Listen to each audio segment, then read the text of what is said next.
Last time, on Asmiliath adventures, the Golden Hearts wake from a tenuous slumber in the hidden passage behind the icy waterfall. Throughout the night, hearing noises coming through the stone wall that led into the fort's cellar. As prepared as they can be for the challenge ahead, they gather themselves and make their way through the hidden stone door. Immediately, they are met with the stench of wet dog and decaying corpses, which is quickly explained by a horde of gnolls that descend upon them in the darkness. Fighting them off and learning that their new ally's Sparky Warts has a flammable liquid that oozes across his skin, the Golden Hearts find themselves alone, hundreds of feet below their final target. Poking around the area, they find a few items of interest, but eventually find themselves with no other choice than to ascend the stairs towards the fort. Crawling ever higher, the party eventually hears a thunderous voice rallying a crowd of clamoring warriors. Jarek, the only one able to discern the words as the booming voice goes on to describe the devastation that Giles' kingdom will face from their wrath. Now only a stone's throw away from their prey, the Golden Hearts burst forth from the cellar and into the main chamber, finally coming face to face with Hormtar, the Mutilated. A curious thing occurs though, as some of the party see their own faces plastered on the massive Leonin warrior, but that doesn't stop them from rallying their strength against him. As weapons clash and more gnolls find their way to the afterlife, a loud war horn is heard from outside. Unable to discern if it's friend or foe, the party continue to fight with the large beast. Finally, Valoran finds purchase with his glaive, ending the frightening existence of Hormtar, sending his warriors fleeing for their lives so that they don't hold on to them for long, as a detachment of human warriors pour over the walls and hunt them down in the courtyard. Now the party gather themselves after the fight, watch as a singular soldier steps through the doorway, looking over the group of adventurers that facilitated his victory.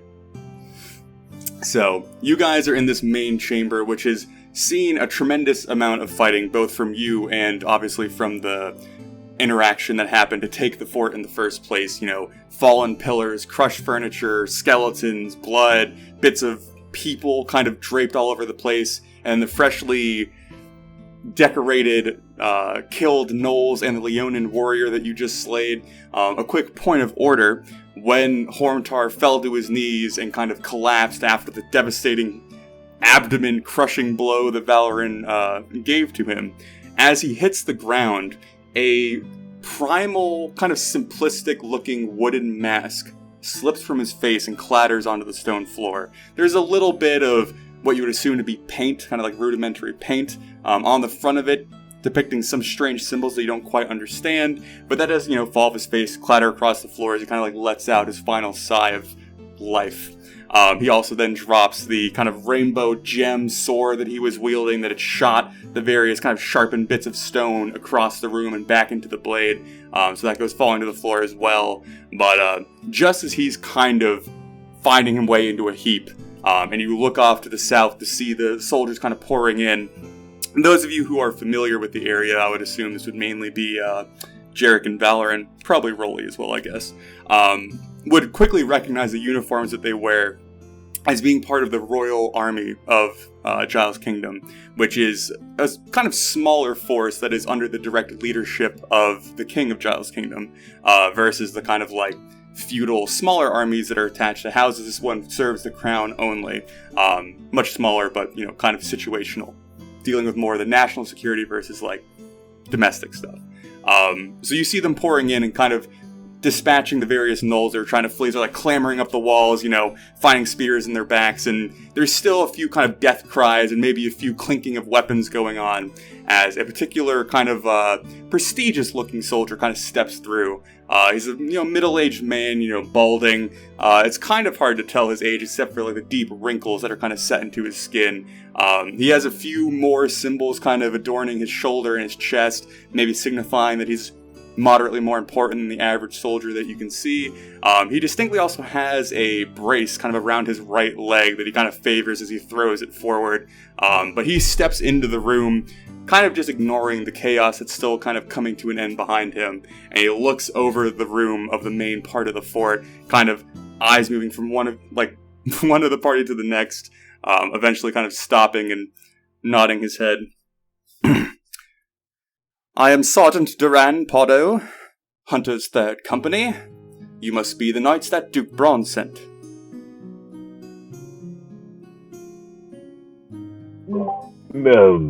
Knights, no, but We were sent, yes. I must have gotten the wrong information then. I was informed that knights of the House Krator would be causing a distraction and allowing us entry into the fort. We are, associated with Duke Braun, so it's possible he meant us. Perhaps. Either way, it appears that, your distraction allowed us to take the fort with no casualties, so I must express my gratitude in the tactful mind you must wield.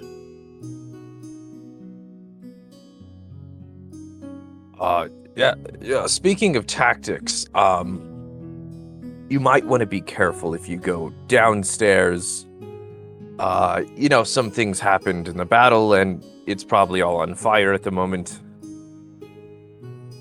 Yes, we saw the smoke as we ascended the road up to the fort. We assumed that was your signal for us to launch our own assault. Just a happy accident.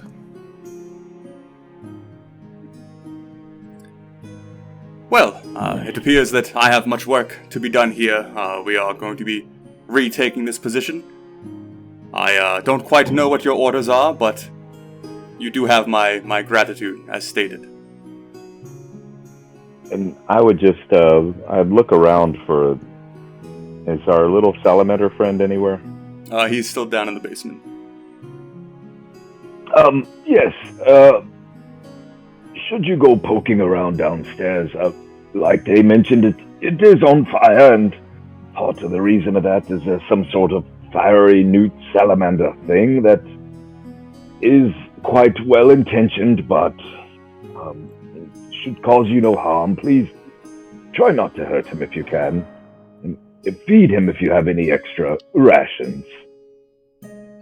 You see him get kind of a curious look on his face, like tilting his head a little bit, then kind of looking down at the gnolls and Hormtar, and kind of just like getting this look of, yeah, alright.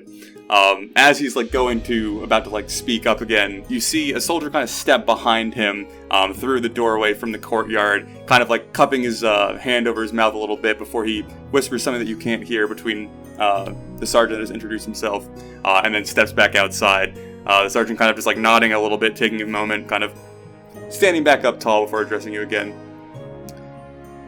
Yes, I don't think we need to shed any more blood today, but I imagine he will have to find a new place to exist. If you need help in the kitchens, I'm sure that thing would probably be very useful.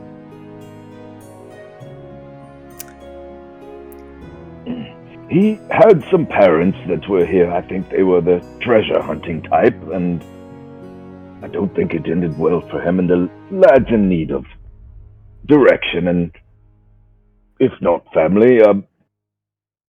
But yes, like I said, he's no threat. Just be careful with the fire around him. Noted.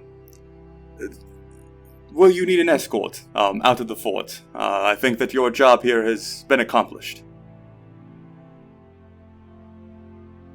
We just need to poke around just a minute before we leave. May I ask your intentions while poking around? Mainly to rifle through pockets, but Yes, you know the adventurer's code. We kill it, and we get to keep some of it, generally speaking. Well, I have no use for the scraps of these beasts, so go right ahead and take them, but we have work need to be done here, and we need you to move along. Well, yes, and we will be, but bear in mind that most of the work done here was done by us, so I'm an old man. Just give me a bit to move along at my own pace, without your hurrying. That, like I said, thank you very much for your help, and we'll let you know if you're needed elsewhere. It's a pleasure to meet you.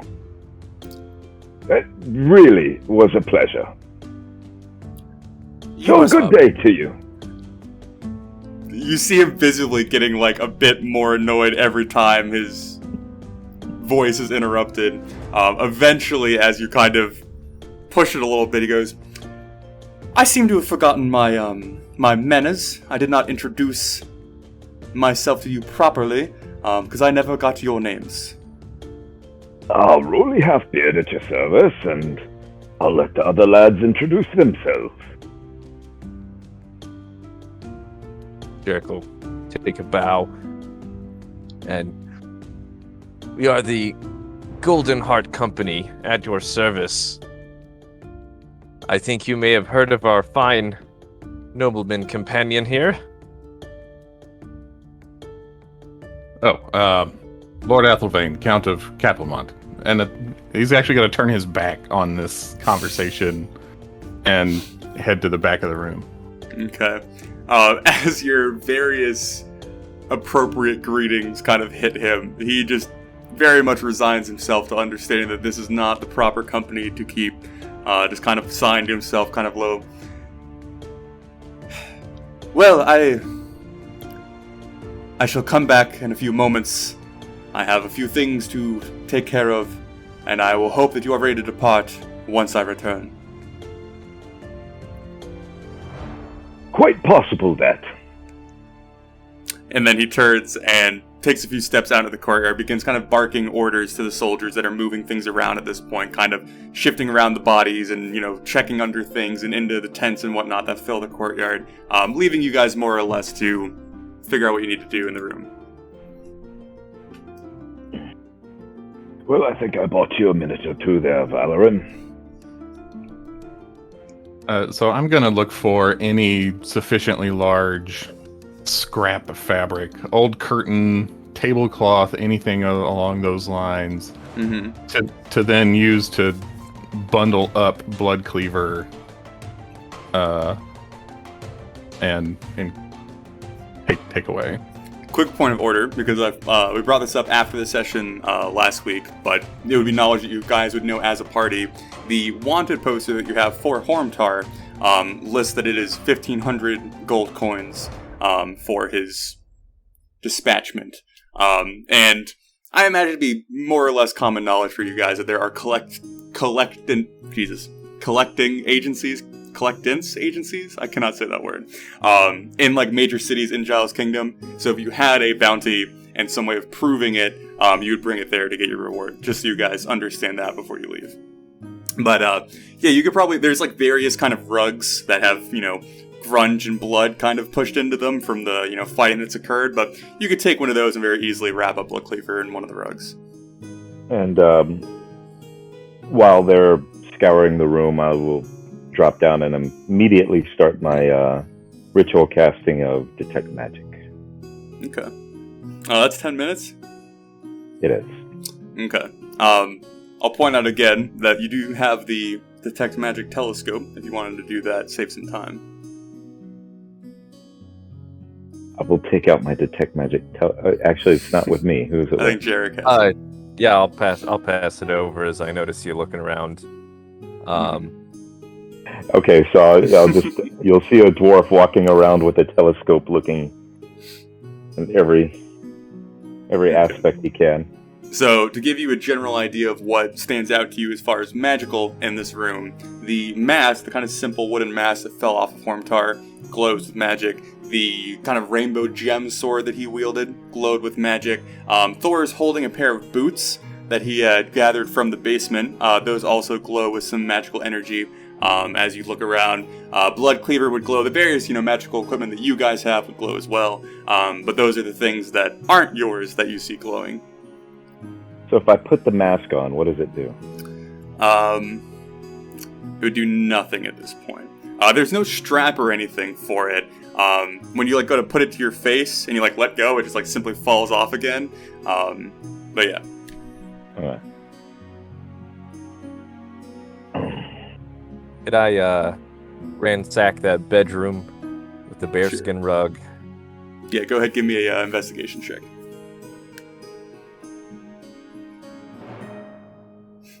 So, I think the only other interesting stuff going on in this room is there's Benny's armor with his bones kind of in it still, in a pile, just in front of the kind of throne-esque stand. His head was kind of tossed across the room, kind of near the entrance to the fort room. So that's there as well. Did you re-roll the lucky die? No, that was, I couldn't tell if it rolled. Got it, so just 11. Let me see. Is anyone doing anything else? Is any of Benny's accoutrements, armor, anything? Is any of that magic? No, none of that glows with magic, except Blood Cleaver, which you probably wouldn't have seen because Valorn was wrapping it up at the time. But his stuff specifically does not glow. I'd like to take Benny's femur bone. Okay. Just may whittle it into something later. Okay. Valor, were you doing anything? Yeah, the next thing I'm going to do is go over to Hormtar's body and take my dagger and carve his mane off and present it to Thor. So you're giving that to Thor? Yeah. Okay. So scalping him, except it's his mane. Gotcha. So Jarek, as you go to search the kind of bigger room, it's clear that this has already been ransacked at some point. You know, papers tossed, furniture tossed, everything's been like flipped over and pulled out, and things have been kind of thrown all around the room. It does look like you don't find anything, but the chest at the end of the bed has seemingly either been kept locked or has been re-locked after the room had been ransacked.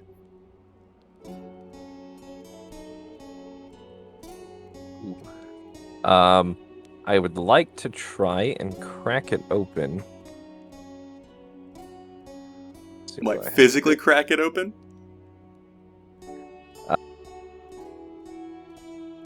Let me check for trap.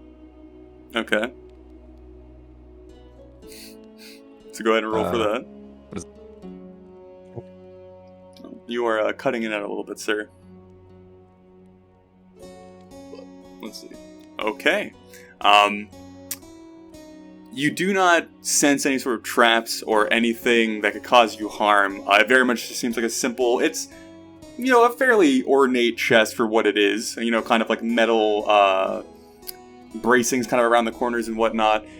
With this investigation, though, it is clear to you that this is a brand new lock. It's not been part of the chest for a long time. It has recently been locked. So.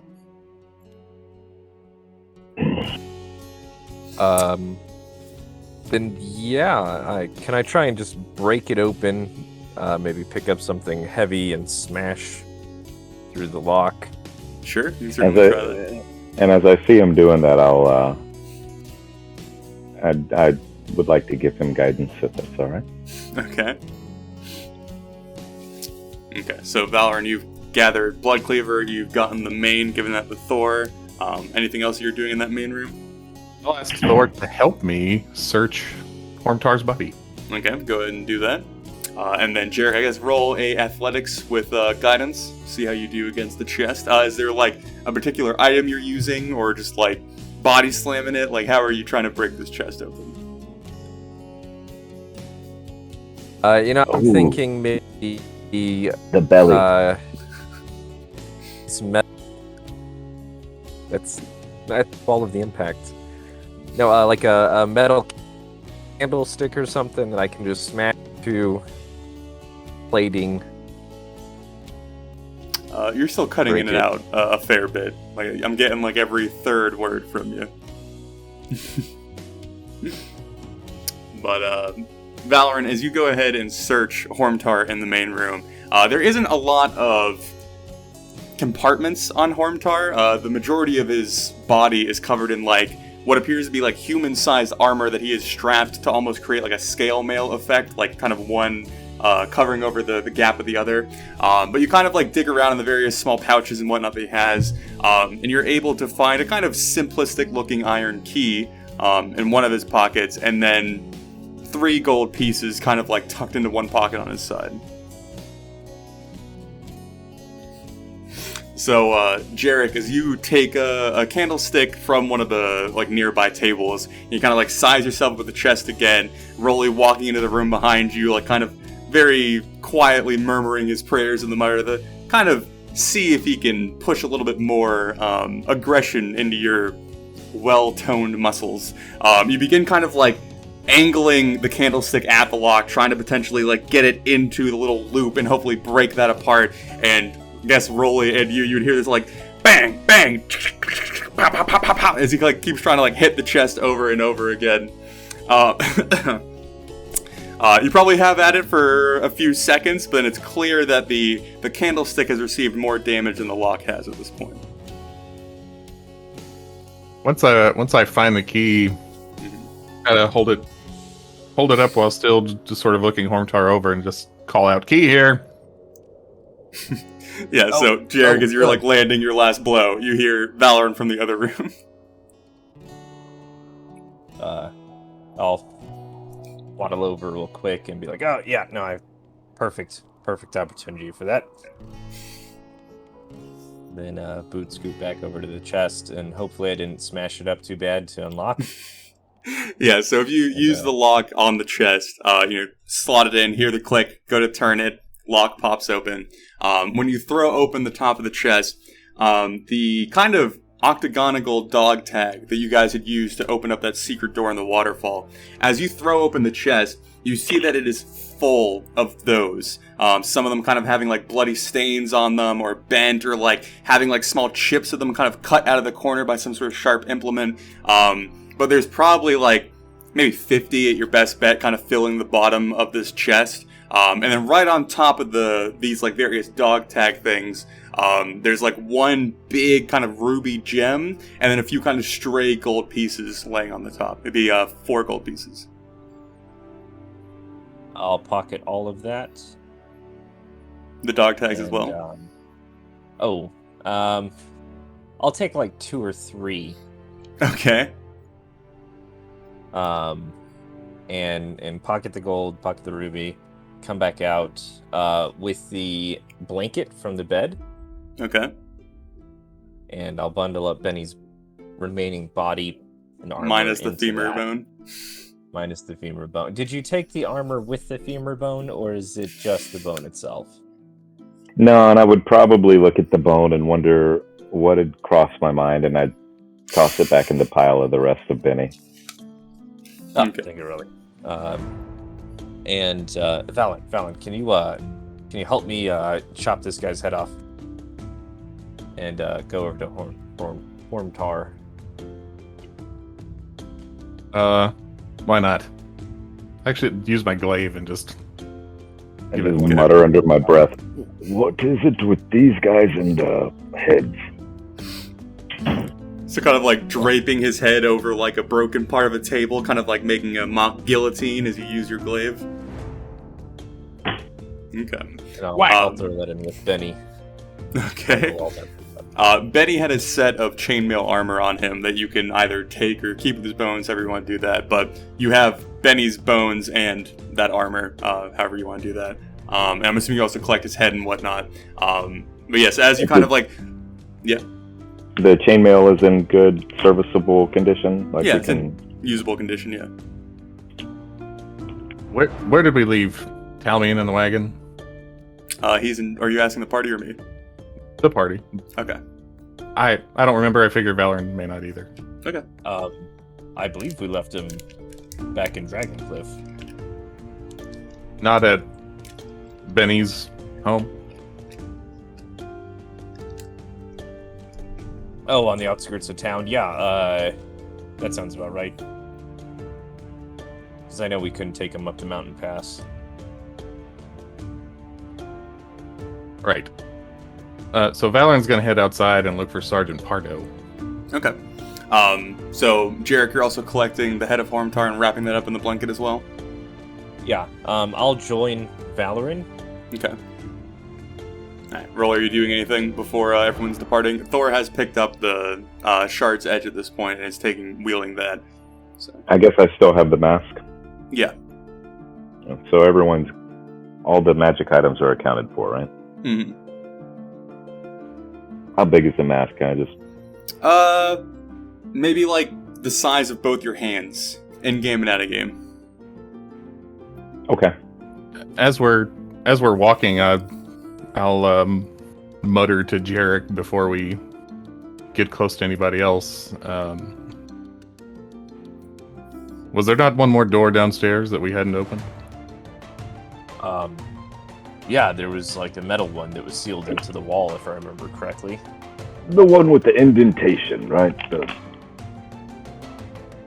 Yeah, it's, I think y'all mentioned it was like a little like circular thing.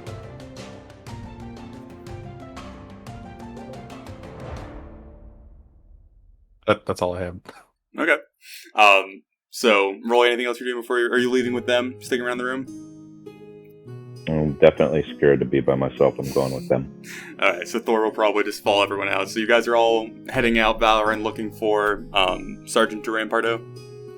That's right. Okay.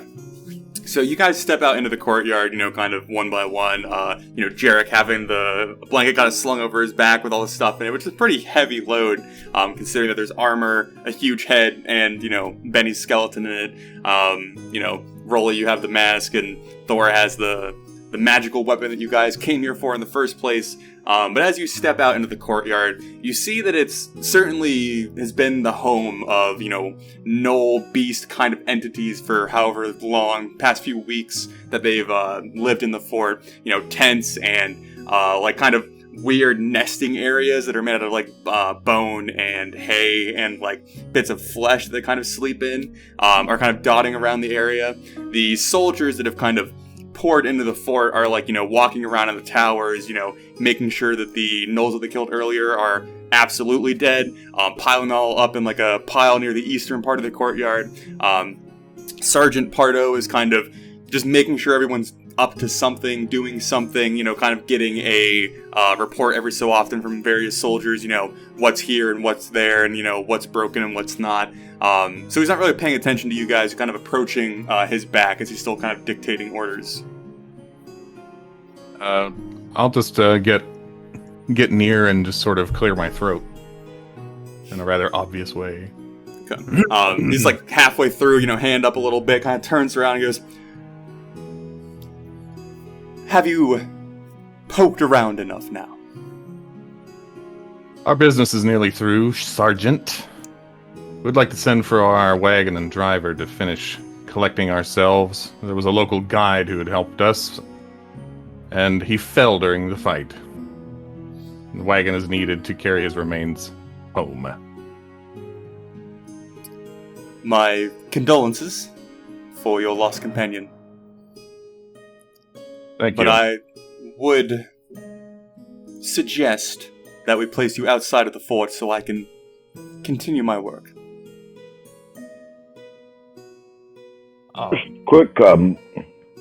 One quick question.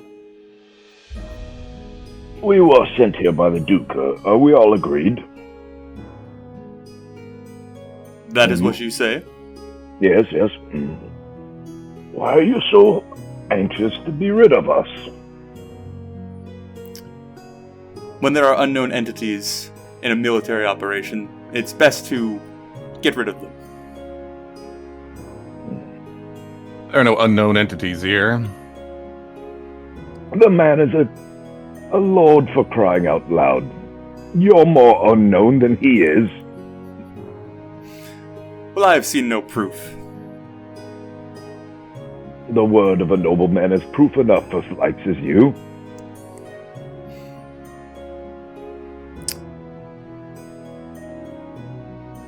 Do we still have that letter from Duke Braun that we used to strong-arm the guys in Karun Vale? I would think that we have... I thought that we still had that, but we also have the signed charter for our mercenary company. Yeah, you still have that too? I figured Jarek would have all those. Okay, yeah, I was trying to remember if someone else had them. I think I'd pull out the charter, stretch it out as big as I can, just start reading from it. Excuse me. And here until 4, this day, under the guidance of Duke Braun, Giles Kingdom. Just kind of go through it and try and sound as pompous as I can. Okay. As you begin to read it, he's gonna, limp his way over, kind of craning his head over the paper to be reading it as you're going through it.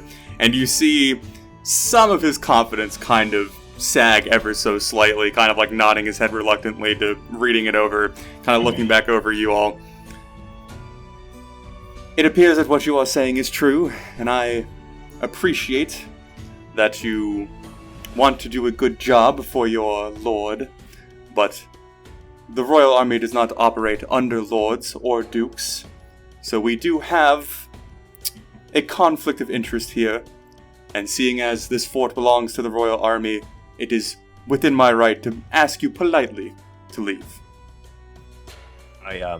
And it is within our right to leave politely in a timely manner of our choosing. Which we're in the process of doing, if you will kindly allow us. By all means. The nerve of some people.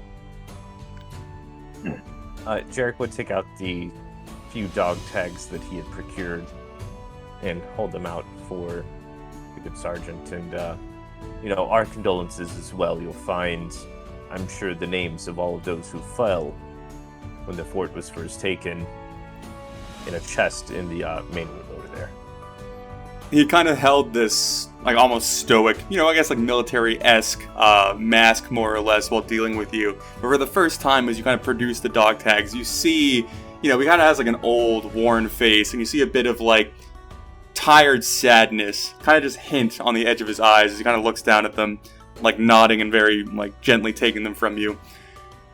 I fear this is only a handful of the amount that we lost. But it is for a good purpose. Hopefully. Yes. And just a quick question. We encountered a door that was blocked to us down in the lower levels. Would you happen to know how to open it up? I believe something may have fallen in. By accident, I would like to retrieve it. You see a kind of faint smile growing across his face as you speak, and then he kind of shakes his head a little bit. That is the treasury vault. I don't think anything would be slipping in there by accident.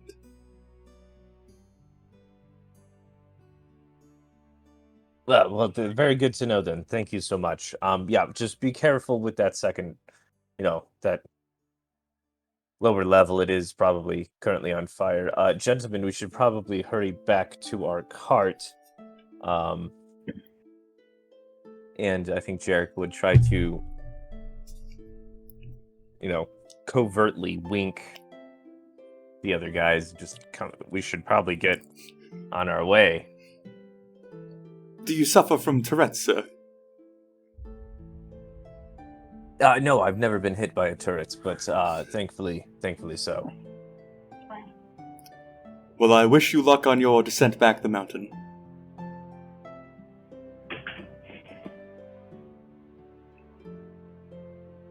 Just leave the guys. Come on.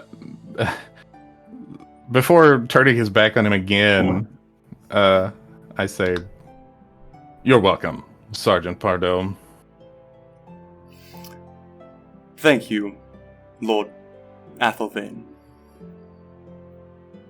And as we're on the move again, ask Jarek, what's the quickest way we can get a message to Talmian? To where? To Talmian, our driver, the gnome. What's his last name? Oh. Never asked. I don't know. very brisk jog, I suppose. Or wait, Right. do you still have that whistle? We all have whistles. No, the horse whistle. The horse whistle. You have it. This backpack is too big. Not you. You. Me. Yes. Yeah. Oh, so I do. So you blow into this worn wooden whistle that kind of vaguely resembles the shape of a horse. Again, the frequency that comes out of it too far off, like, human ears to really comprehend. But you blow it, and as you I'm assuming you guys are kind of making your way out of the fort at this point. Yeah. My thinking is to ask Thor to come with me to wait at that slope where the back door is. Because I want Adam to bring the cart to that spot. Okay. That's the okay. plan. Yeah, so you guys kind of, leaving the fort, again, walking through, the evidence of a large struggle, various bodies and skeletons kind of scattered around. And then you kind of have to meander all the way around the fortifications, where you see, as you, look up onto the walls that defend the hill, various, arrow slits and what appears to be kind of these gargoyle-esque statues built into the wall itself that have tongues that curl out, and as you look at them, you realize that they're actually built for pouring hot liquid out of onto the walkway that you guys are walking on. So you kind of go through the route that you would have to have taken if you didn't take the secret entrance down at the waterfall, kind of gaining a little bit of appreciation that you didn't have to fight your way over this particular path. But you eventually get back to the zigzag pathway where you had caused the big avalanche before. And as you're stepping up above that kind of gravelly slope that leads down to the frozen lake at the bottom, you realize that the pathway is now blocked a fair bit by that particular avalanche. A lot of the corners being kind of covered by, snow and rock and rubble. So if Adam was to be called, he'd probably have to stop at the base of this kind of zigzagging pathway. So I don't know if anybody else has rope. Mine is still on Belgrease. Mhm. But if we can get somebody, probably Thor, to hold the rope at the top so that somebody else can get down and get that magic armor and do anything else at the back door that we want to do before we get out of here. I was calling for the wagon because there's equipment on the wagon that we could use to do this, but I'm not carrying anything right now. Thor might have some. Hey, Valor, Did I give me a leave quick my rope perception behind? check.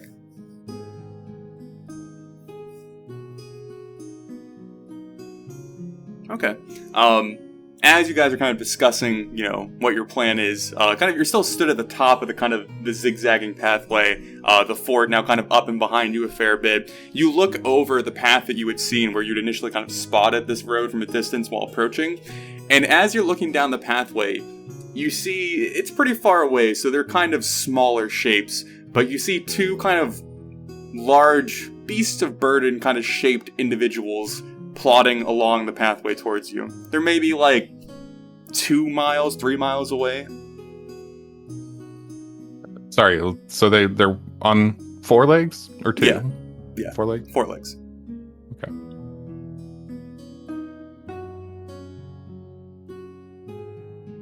Oh, right. Rolly, your ride is here. Well, you had me call it, but,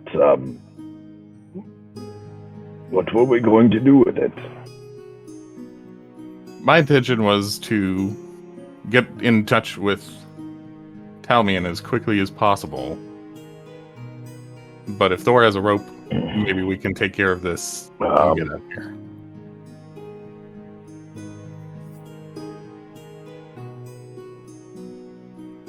We can go with Thor having a rope. Does Thor have a rope?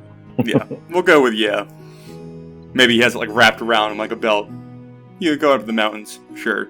So your goal is to tie the rope someplace, kind of giving you a little bit of ability to climb back and up, climb up and down, and then go down to the frozen lake. Right. Okay. Who's staying? Who's going? What's the exact plan with that? Why does the Thor hold the rope, and I'll go down it, or Rolly can go down it? Sounds good. So I'll go ahead and make Thor do an athletics. Go ahead and just give me a athletics. Okay. Oh, one second. Okay. So as Thor kind of like unwraps the rope from around himself, kind of like giving you length, eventually kind of tying it to his loincloth more or less, he kind of like helps slowly lowering you down. It's not a hard process, but due to like the fatigue of the adventure that you've been on and the, just general like windy nature of where you're at, it's not the funnest operation to do. He's kind of getting hit in the face by various like rubble and debris and like wind, so he's kind of like trying to look away, his eyes stinging a little bit, he's kind of lowering you down, and you're like slipping a little bit, maybe sliding, but you always kind of get caught by the rope. It takes maybe about like 10-15 minutes, but you do eventually get to the bottom of the slope. Alright, and I'll head to the secret entrance where we stashed that magic armor. Okay. And retrieve it. Alright, we'll get to you. I'm going to hop over to... So Jarek and Rolly and Thor are all still at the top of this pass, correct? Yeah. So, Rolly, as you're kind of like, milling about, watching Thor and Valor and kind of, Valor descend and Thor assisting, you kind of look back down the path. And now it's kind of crested over another ridge line, getting a little bit closer. You see that the two figures that Valor had pointed out earlier, they're both massive, but in different ways. One is this like tall, huge figure, and this other one's kind of like stout and wide. They're just like side by side, still like lumbering towards you, but they're still a little bit distance away, but they're getting closer. But Valorant, as you get down and kind of go into the little hole that you guys had created and kind of like slither into that, you see that yeah?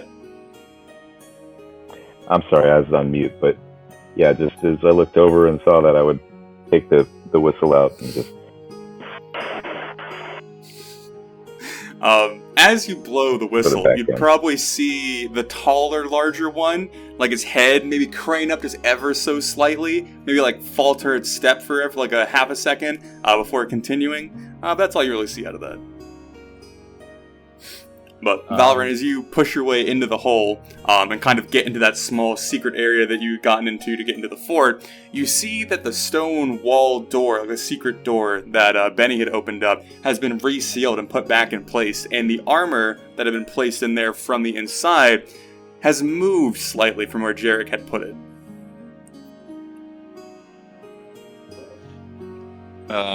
Then, in a louder than a whisper, but not as loud as conversation, little friend, are you out here? As you speak, you hear the slight sound of metal kind of shifting around. The suit of armor that you grabbed is more or less mainly made up of chainmail, but underneath it, it's kind of thick gambeson with kind of fur lining all over it. So as you hear the chainmail kind of like shifting around a little bit, you see Sparky's newt-like face kind of poking up out of one of the arm sleeves. The eyes that he has kind of like half open, where his eyelids open the opposite way. And as he like sticks his head out, you see one hand come up and like kind of sleepily rub his eye. It's like, what? Mr. Sparky, we're done here and we are leaving. The new tenants are moving in and they will not let you stay. Would you like... Rolly, you're not here. Rolly, you're not here. I'm just talking to myself and wondering if I want another bacon sandwich. Maybe not right now. I think it's a little flat, really. As you speak, a little Valorant. tight in my armor, really. He kind of like pulls his face back a little bit into the sleeve, kind of like staring at you from the darkness. He goes, "It's warm in here. Very warm. I like it. I understand, but I'm afraid we can't stay. You can come with us at least for a short time, or you can make your own way, but you're not safe here. You see him, like, his eyes, like, dart back and forth a little bit before you see his tongue kind of, like, lash out a little bit, and he goes, "More bacon? I'm sure. Let's go!" And he kind of, like, starts moving in the sleeve of the arm, kind of dragging the chainmail behind him as it gets, like, stuck around his hips. And he's, like, basically pulling the armor behind him with his front, like, hands, feet, moving towards the hole. I'll make sure that no pieces get left behind and just follow him to the rope. Okay. So, Rolly and Jarek, back up to you guys. As this is going on, at this point, it's pretty easy to discern as the two figures that are approaching get even closer. You realize that one is Belgree's, Valoran's mount, which is this kind of massive horse, and the other one is Buffy, as they both kind of are just lumbering together up the slopes. It seems like they've kind of just been traveling at a slow pace back to where Valoran is, or where you guys are. So they're kind of reaching near the base of the zigzag path, but not quite there yet.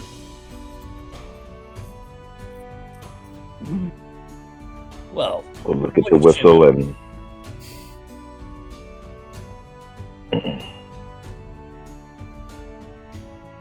Okay. So Valoran, you are going up the rope with Sparky, I'm assuming.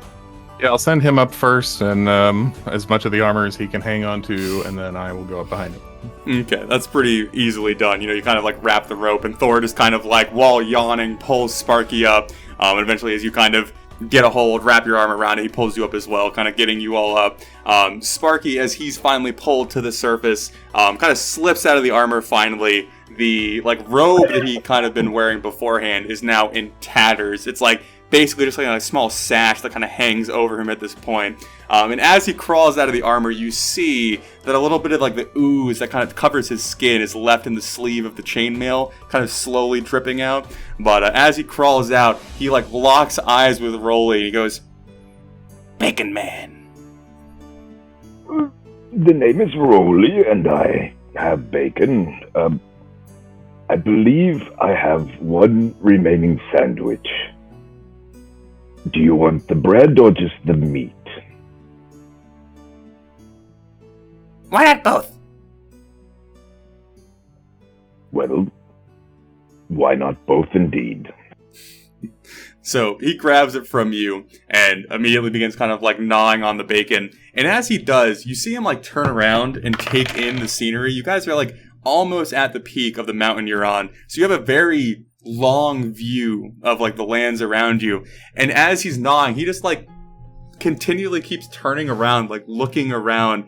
And you just kind of get a sense of confusion coming off of him as he's like staring off into this long distance of land that he's never seen before. And he's kind of left in this like silent awe as he's just like idly nibbling on the bacon poking out of the sandwich.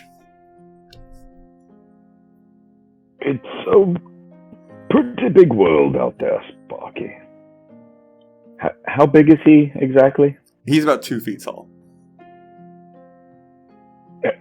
Come here. I know what it's like to be short. I'll pick him up and I'll put him on my shoulders. As you place him down, you would feel kind of like a slimy residue kind of like lingering on the back of your skin. But yeah, he just kind of like plops down and you feel his hands kind of resting on the top of your helmet as he continues to gnaw. And like every so often you would just like feel his head kind of shifting around. And then like under his breath, he goes, "They must be lost. Lots of places to get lost." Would it be easy to infer he's talking about his most likely dead family? You could assume. I think Jarek would just go pat him on the back and be like, that's right, bud. Probably just lost. Maybe you can look for them when you're traveling around with us. Yes. So at this point, Valorant, as you're pulled back up and you guys all gather at the top of the ridge, now Valorant and Buffy, or not Valorant and Buffy, Belgrease and Buffy have kind of reached the bottom of this pathway, kind of hitting where the avalanche kind of ends, so they can't quite proceed easily anymore. And you see Buffy just like look up the slope, connect eyes with Thor kind of giving him a little comical wave. Buffy just, and then Buffy begins plodding away back down the path that he'd come up originally. Did he protect Belgrease the whole pathway? Maybe Belgrease protected him. I believe it. But yeah, Belgrease is Maybe standing. they were like a duo. Maybe they had each other's back. Valorant actually will he holds an arm up like clearly the individual of the group he's happiest to see. Belgrease, my boy. Gives like a little Good snort, boy. kind of rearing his head, kind of like standing a little bit more nobly. Walk over to him and give him a good pat. Good boy. Didn't even send for you.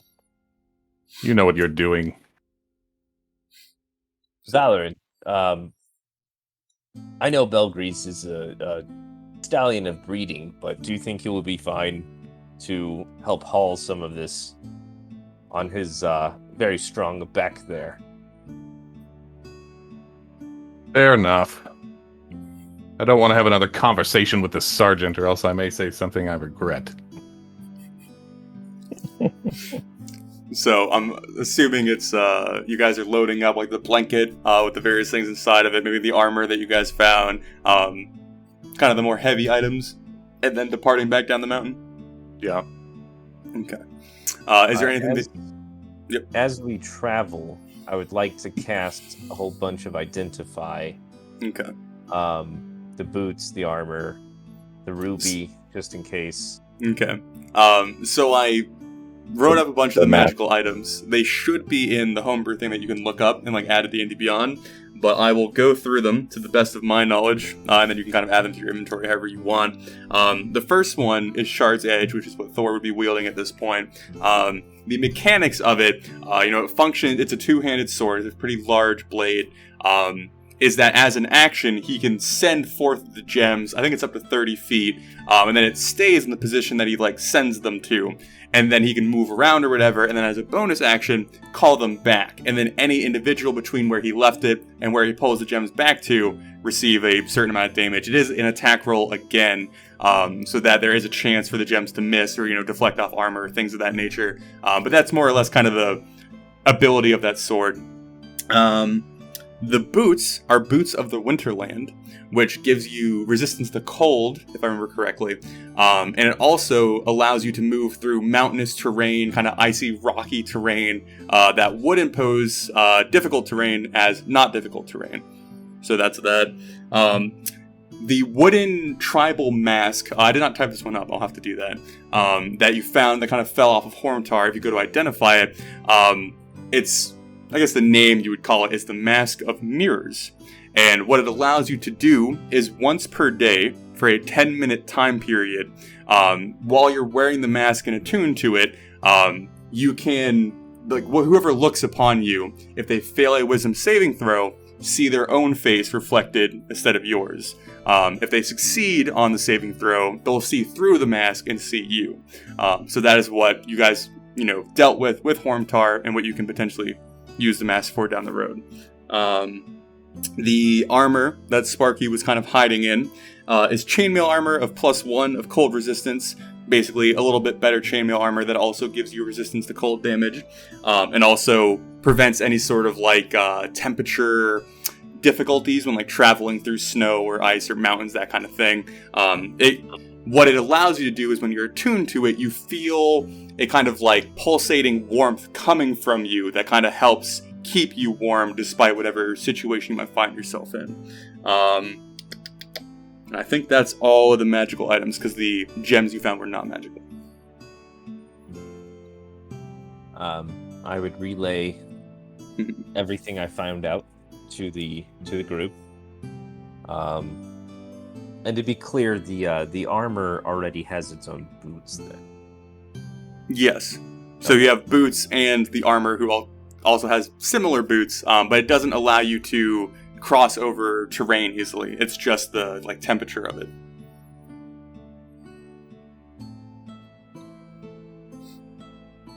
But yeah, so you guys would all learn the various capabilities of these magical items.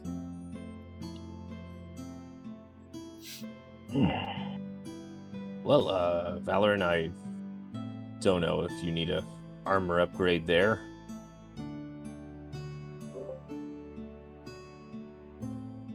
Seems like a quality piece. Rolly, what about you? Nothing there that's particularly interesting to me. The mask might be good for a joke, I don't know. Give it to Jarek, I think. Of all of us, his face could use the most improvement. I agree. One thing that you would note as learning the capabilities of the mask is when you're attuned to it and you put it on your face, it stays without any sort of strap or anything. So I guess I'd spend, what would that be, 2 to 3 hours? You can, short rest, so it could just be an hour. Then however long it would take, and just kind of smashing it against the skin of his face, Jack would be like... Mm-hmm. So you'll have the mask on permanently, unless you can take it on and off, until you use the ability. That's the 10-minute allotment that you have that people would potentially see their face in it. Perfect. Yeah, is there anything else you guys want to discuss, talk about, go over before you get back to Dragoncliff Mines?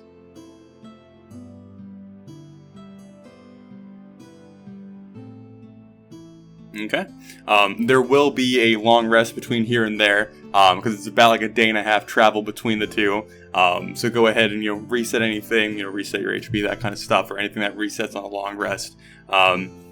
I imagine there wouldn't be anything too particularly interesting to you guys. You've kind of walked up this path before, so you've seen, the sites that are there and the places that you've kind of, fought and had victory.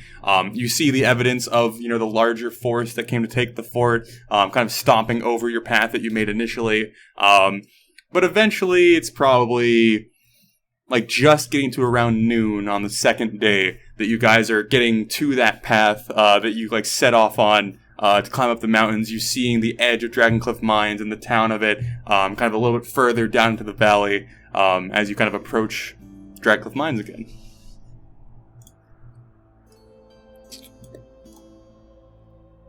I would, in the time, I would have liked to have prepared a set of instructions on where to find the waterfall cave, how to open the portcullis.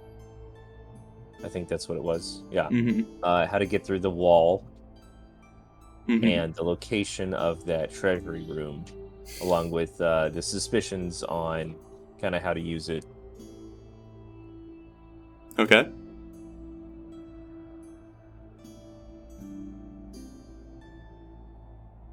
Valor roll. Oh, yeah. Oh, sorry. And then I would just make the one dog tag we used to open the portcullis. I'm going to wrap all of that into a single package. And have you do not know where that dog tag is. I could have sworn I had that. You went to take it, and then we did the long rest. We had to open the door up again to allow everyone to sleep, and then no one retrieved it after that. Okay. Never mind that. You're good. So, Val and Roller, are you doing anything before you approach Dragoncliff Mines? Okay. So you guys kind of descending out of the proper heights of the mountain range. You're still up in the mountains, but you're getting closer to a more normal, not levitation, what's the word I'm looking for? Elevation. You guys kind of getting into that semi-defensible position that you would initially built your plan with Benny, where you facilitated victory with him. But you're getting down to that last structure that you guys kind of hid behind, where Adam is kind of left the cart, it looks like as you approach, he's kind of like set up a small camp, might not be the right term, but like a base of operations for himself while he's been waiting. At this point, you guys have been gone, I think 3 days, 4 days, somewhere in that time range. As you are walking up, you smell a distinctly herbal, almost kind of like alcoholic smell as you're getting closer. There's no sign of Adam, but it looks like, there's like a bedroll and like a lean-to and like, various bits of the canvas that covered the cart have kind of been like pulled out and stretched to make like roofs and whatnot. But he's kind of, built a nice little place for himself as he waited here. Is there anything cooking on the fire? No. Go ahead and give me, whoever's curious, a perception check.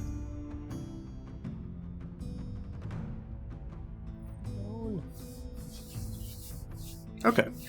So as you guys are approaching and getting closer and kind of feeling that smell, you like kind of squint your eyes, look a little closer, and behind the, the coverage of the flaps of the cart itself or the wagon, you see kind of like wafts of what looks like maybe like smoke or like heat kind of coming out of various parts of the wagon.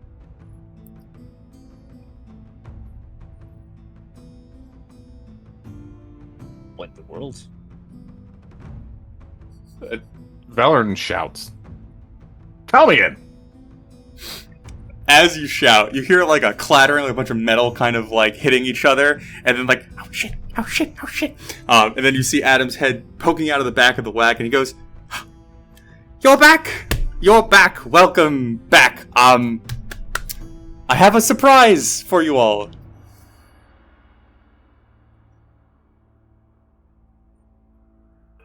Great. Well, we love surprises. So he kind of like darts back into the wagon. You hear a bunch more commotion, the flaps kind of like kicking around a little bit. And then Adam kind of like pushes the back part of the canvas kind of away, revealing the inside of the wagon at this point. And you see Rolly's brewing equipment that he had picked up back in Karunvale has been set up and kind of been used in the back of the wagon. Various like cauldrons kind of boiling slightly, and then like tubes and copper piping kind of like laced within each other, kind of dripping into various things. As he like throws the flap open, you see he has 4 like metal cups kind of like clasped in his like the crook of his arm, and he kind of begins like hopping out of the wagon. He goes, "I have been making rabbit foot ale. It is delicious." Well, I was making ale before you were making ale. What did you do with the batch I was brewing, Adam? It, I poured it out. It wasn't that good.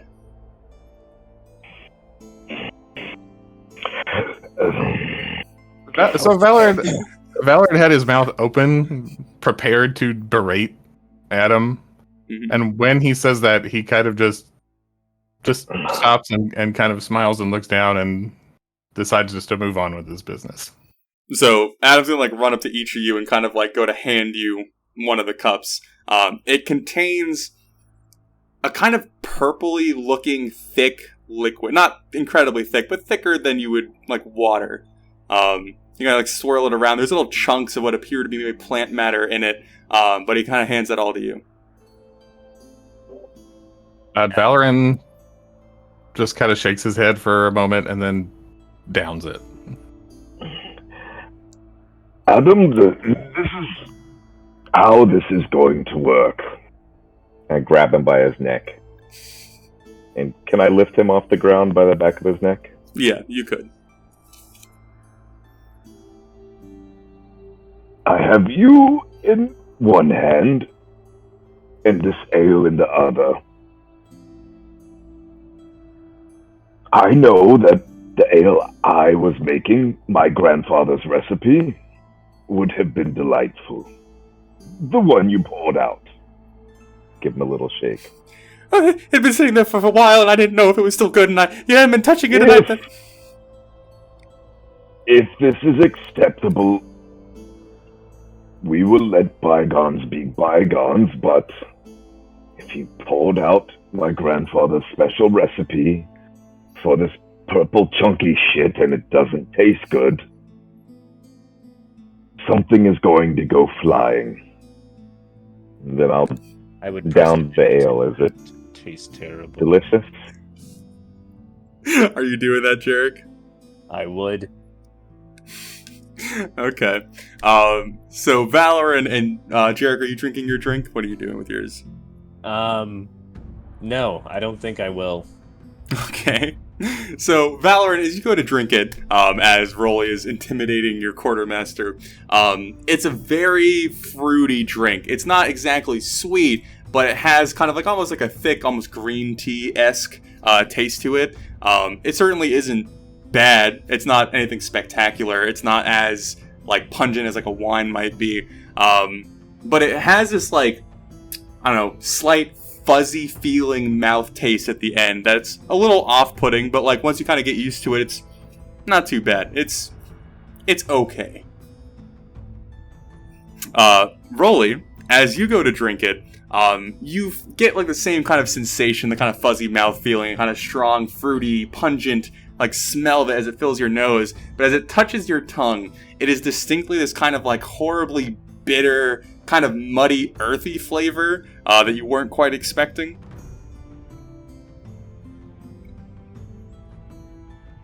I would finish drinking it because I'm not going to waste the alcohol. And I would take him like I was going to throw him. And I would, as I'm following through to throw him, I would just let him drop for, I wasn't going to hurt the guy. You gotta like hits the ground. He's like, it's good, right? I mean, I've tried to get it right over the last few days, and it turned out pretty good. I liked it. Okay. Look, this is my fault. This is definitely my fault. I wasn't clear. That was my brewing equipment with my ale in it, with my grandfather's recipe. I didn't think I would have to make this clear, but the next time I brew anything, you will ask me before dumping anything out. Yes, I didn't mean to offend you or... And I'm not done. I'm trying not to hurt you, Adam. In the future, we will work together to brew ale.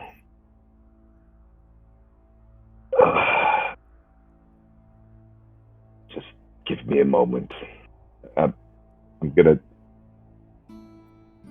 get another glass of this stuff. Mm-hmm. So if you got the second cup, and you went to drink it, this time it is a much more pleasant taste. It kind of overrides the kind of sour taste that the first one left you with. And again, it has that like lingering aftertaste. It's almost like Pop Rocks might be like a similar sensation. But as it kind of like settles, it allows the flavor to kind of like sit in your mouth a bit longer, and it's much more pleasant than the first one.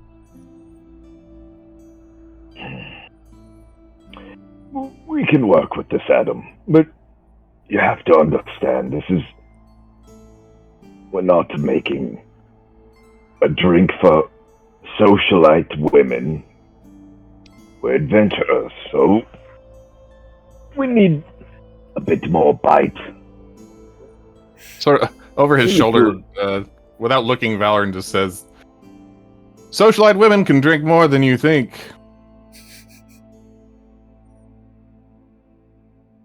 Be that as it may, certain forms that must be met, Adam. Really, if we were in negotiations with a mercenary company and we invited them to our camp and we broke out the ale and we gave them this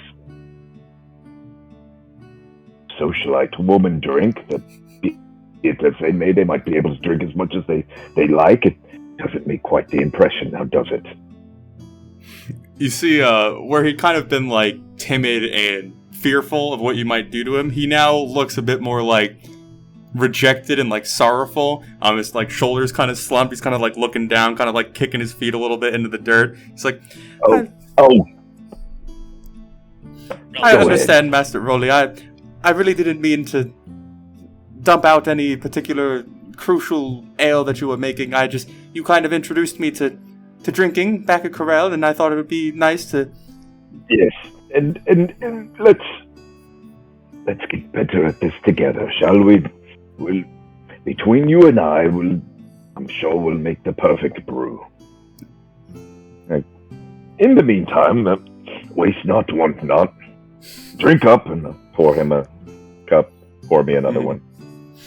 As you go to like hand him the cup, you see him like look a little bit like disdainful down it. He's like, I've had quite a lot the last couple of days. I might pass on this one. You are refusing my hospitality. Oh man, it's so great! And he just begins to drink it.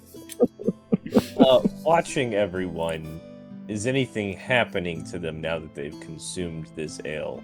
No. Okay. I'll grab another mug. Okay. No adverse effects are occurring, then I think Jared would go ahead and start drinking. Okay. Yeah, so you would all begin to kind of revel and drink the rabbit foot ale that Adam has made, getting that flavor kind of again and again.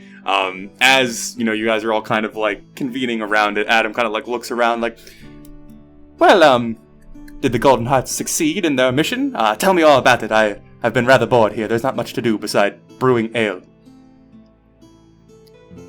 I would like to think that at this juncture, either he would do it on his own, or one of us would convince Thor to take out Horntar's head to wave in front of Adam. Okay. We'll say Jared kind of like nods his head, kind of like trying to signal. Thor's like, oh yeah. And you see him like dig into the blanket and pull it out. Horntar's mouth is like the size of Adam's chest and head. Like, to him, it's like a dinosaur head being pulled out of a bag. And so as he pulls out Horntar's head, which has had a day or two to really start not living, the mouth kind of hung slack, the tongue kind of coming out, the back where his mane had been kind of left all bloody and scabbed, leaving a lot of the white fur kind of matted and gross. As you pull it out and the eyes kind of like begin to start sinking and shriveling into the sockets, Adam just like spits out the ale that was in his mouth. Like, oh God! We succeeded. Clearly. Adam, you really must gain more of a stomach for this kind of thing if you're to be a Golden Heart. There's not a lot of that in the stables. Once, long ago, I met a great halfling warrior.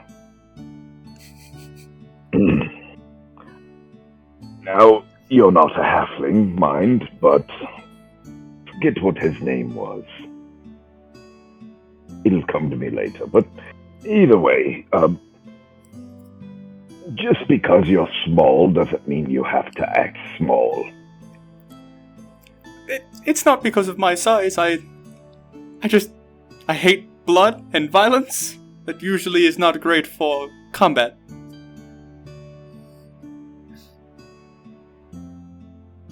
Well, Adam, a lot of where we're going to go is going to be full of violence and combat. What did you do for Duke Braun? I'm a wagon driver? That's what I did? I think the speciality that I have is tight lips. I move people around that I wasn't supposed to know who and where, and that's fine by me.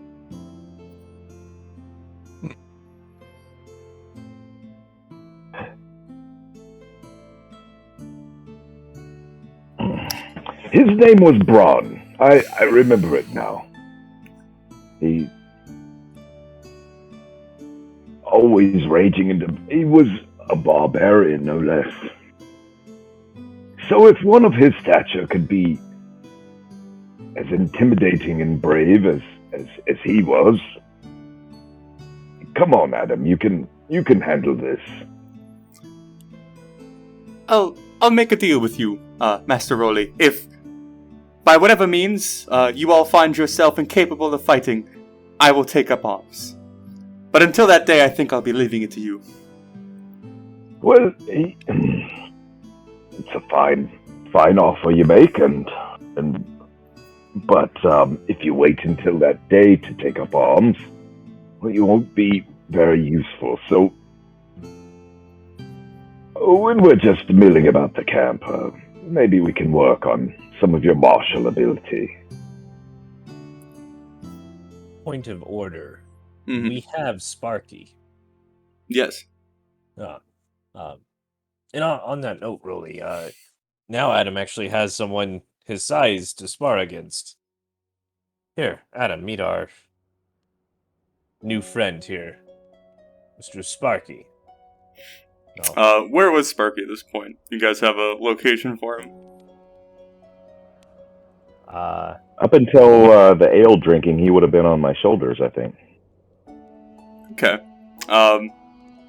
As you point him out, Adam seems to have acknowledged the pink elephant in the room, kind of looking up at the newtling, kind of still sat on top of Rolly's shoulders, kind of laying his head almost like daintily on Rolly's head. It is a pleasure. Sparky kind of like leans down. Yes! Bacon! Our fine friend is quite the fan of bacon. Clearly. Adam. Yes. I do have a job for you. Sparky here, lovable scamp that he is, secretes some kind of ooze from his skin. Sparky, this nice man is going to scrape that stuff off of your skin each day to collect it. Adam, I need you to collect all the goo you can off of this thing.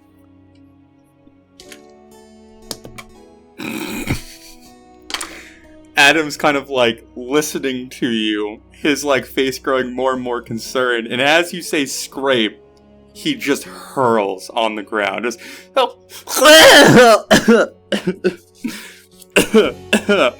what? Like this. And I take Adam's hand and I guide it along his Sparky's exterior and gather the goop on his hand. So like as Adam's like kind of like trying to look, but like physically his head keeps like twitching away, you just hear this like, and then as this is going on, Adam's gonna look over to wherever Valorant is at this point. He goes, "Is this a bad time to discuss my pay?" All times are bad times to discuss your pay. You'll be told what it is. He just kind of resigns himself to whatever abuse he has been put in and kind of cups the ooze that comes off of Sparky, kind of looking at it. It's kind of like a clear liquid with what almost looks like metallic flakes kind of inside of it. Almost like glitter glue would kind of be an apt description. He kind of like cups it in his hand and then just like doesn't know what to do with it and then like scrapes it into his empty cup. Yes, but be careful. I would not recommend drinking that. I'm not sure what it'll do, but probably kill you. And probably keep it away from fire, too. The reason our rotund friend wants it is I think he's going to make a bomb out of it. Well, I mean, it could be a number of things, but yes. It's so glad that you're all back. Isn't it? Here, drink with me again, Adam. I missed you so. All right. So he will continue to drink the rest of his rabbit foot ale with you. Yeah, so is there anything else you guys are doing now that you're back at the wagon? So Valorant's started, like, he's doffed his armor and he's started carefully removing his colors and insignia from the old armor to put it on the new suit. And in the process, he asks Adam, Why is it called Rabbit's Foot anyway? What is that from? Oh, it's from the rabbit foot plant. I found it growing up in the rocks, and I thought it would be fun.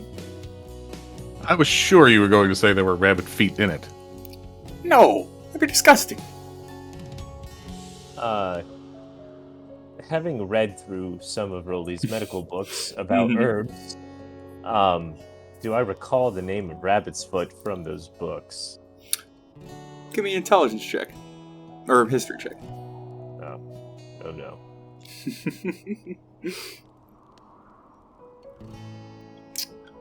You remember reading about it. You can't remember the properties of it. Adam, are you sure that is safe? Well, I checked the books that you guys had, and it said it was edible. Would I have ever heard of it with my background in medicine? So Rolly, as you're beginning to put two and two together, and then thinking back to the books you read through, you do remember reading about Rabbit's Foot, and it is almost like an energy drink supplement. The reason it's called Rabbit Foot is workers will generally chew on it when they're working, and they'll start tapping their feet excitedly due to the boost of energy they have. Hence the name Rabbit Foot. And now he has put that in a drink, and you have all consumed a fair bit of it. Like medieval monster energy. Basically. Okay. Well, Adam, before we leave the area, could you gather any more of the Rabbit's Foot? I have a whole bag of it in the wagon. Fantastic. Oh, and since you mentioned pay, I hope you did a good job setting that up, because if you burn the wagon down, you'll be working for free for at least a year. Considering that the wagon's how I make my money, I'm pretty cautious about not burning it down, my lord. Very good. Cheers.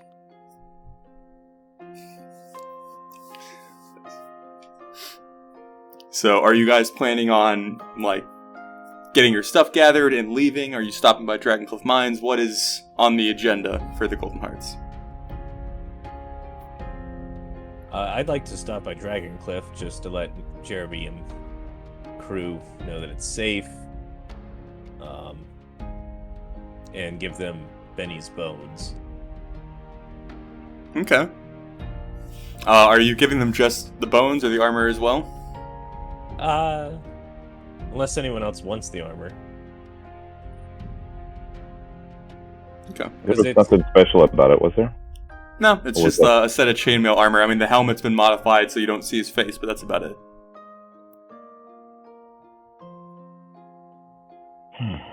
That would be heavy, correct? Yeah. Or at least medium. Okay. Yeah. No. Okay. So yeah, I guess you could say that you gather that up since you've now removed Hormtar's head from that blanket, and then bring that back into town. Is anyone else going with you, or what is everyone else doing? I'll go into town. Okay. Really? Okay. So, I assume you'll stick around with Adam, maybe fill him in on the adventure, as Valor and Jarek go into town. Are you seeking out Jeremy, a particular person? What are you doing? Yeah, Jeremy. Well, I mean, I wouldn't have just stayed. I would have gone with him. I just nothing in particular. Gotcha. I don't have an agenda at this point. Okay, gotcha. But yeah, so Jarek, you're seeking out Jeremy? Yeah. Okay. Mainly just him. Okay. As you guys, walk back into the town proper, which, it's only a 10-15 minute walk from, kind of the outskirts that you're in now, seeing the familiar sights, a few other people, of the townspeople kind of recognizing you again, pointing at you, kind of, giving you polite smiles and, waves and whatnot, clearly your presence being well known throughout the town. As you get back to the town center, or town square, where that, newly erected statue had been, you see that various bits of, stoneworking equipment It's kind of laid around the base of it, and there's a few fresh bits of like cut stone kind of laying around it, evidence that there's been some modifications or like detail added to it. But besides that, town's about the same. Nothing amazing going on. Do you approach kind of like the Great Hall, bigger building? Yeah. Door open, I'd walk in, door closed, I'll give some big O knocks on it. Yeah, doors open. So you step up to kind of like a wooden platform that, they potentially might like give small speeches and whatnot from. And then through the doorway to the kind of long hallway that makes up the majority of the building with like the long stone fire pit in the middle of the room.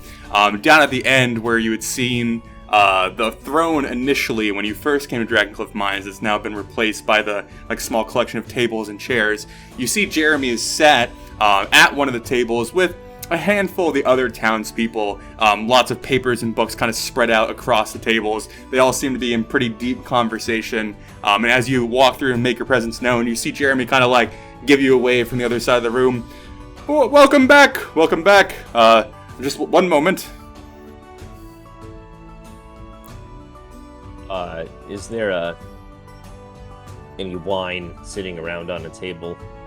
Nah. Nah. I plop down in a chair and wait. Okay. So you hear their discussion going on a little bit more. Eventually, kind of Jeremy like nods his head, kind of puts his hands out politely. I'll be right back.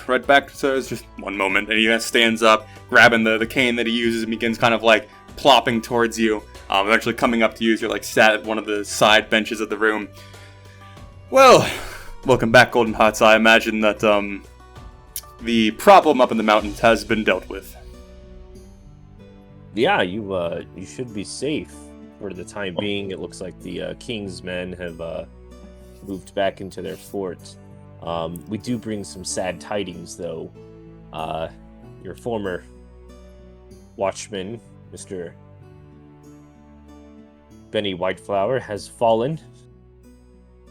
We do have his remains with us. I was hoping you might have somewhere to bury him here in the town. Oh, that's truly a pity. I feel like he was finally starting to fit in here. He was a very different lad, to say the least. That is an accurate description of Benny, yes. But yeah, we'll certainly find a spot for him here and make sure that he is remembered respectfully for what he did do. He, I'm assuming, helped up in the mountains, or what happened up there? Benny was valiant, and we couldn't have done it without him. Your marauder issue seems to be solved, thankfully. I will say, I can't imagine what would have happened to the town if they had been left to their own devices. Yes, it was growing to be quite the distressful matter. It will be great to allow the children to play in the woods again. It's been kind of a somber attitude around town for quite some time, and that certainly doesn't make my job any easier. Well, running a town is no easy task. I imagine someone like yourself would understand the struggle that we have to go through. Oh, I know. I put so much work in. I'm sure you do too. Just work all the time. I think Jerk is kind of puffing up his own ego at this point. But we'll be off soon. I did want to beseech you for a small favor. Anything? Well, anything within reason. Maybe a couple of buckets or pails, or maybe even small casks, if you have any. Just some empty containers. I can certainly make that happen. May I ask why? I'm collecting some things, and I just need something to put it in. Okay, I will begin that process, have some people search out that for you, and then bring it to your wagon. Oh, thank you so much, Jeremy. Well, I, again, cannot express the gratitude that I have for all of you. Rolly and Thor and Lord Valoran was your name, correct, sir? We should warn you that you'll probably have a different kind of trouble from here. A group of Giles soldiers moved into the fort soon after we liberated it. They were no help at all, and I think they'll be aggressively no help into the future. Sergeant Pardo, he stopped by here before he went up the pass. Not a very pleasant man, but I've dealt with worse. Have you seen any sign of the supposed knights that were sent to do this job? No, I was not made aware of anyone coming. You all just showed up, and then soon after, the Royal Army troops showed up as well, and that's all I know. He assumed we were from some house charnel or something. It doesn't matter. I don't know anything about that. I'm sorry. I wish I knew, but I don't. I don't usually find myself with a lack of information, but I have nothing there. But, Lord Valoran, I do want you to understand that the town and myself greatly appreciate you helping the Golden Hearts, being part of the Golden Hearts, and helping pull the town out of yet another dismal place. It is something that hopefully will not happen as frequently as it has. Yes, well. Third time's the charm. If we have to come back and save your town again, then so be it. If that happens, we'll have to make more modifications to that shrine outside.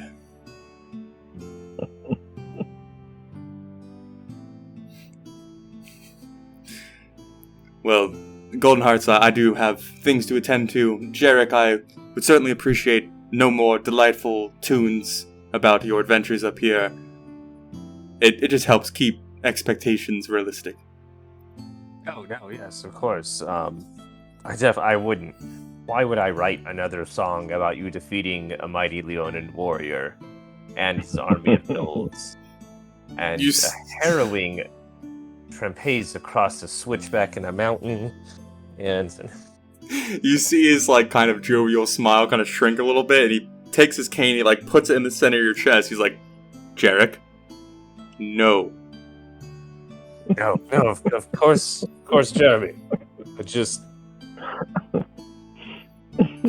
he then looks over at Rolly, and with his other hand kind of points from you to Jarek. Sir, make sure. I've been rather unsuccessful in controlling his antics so far, but on my word, I'll do my best.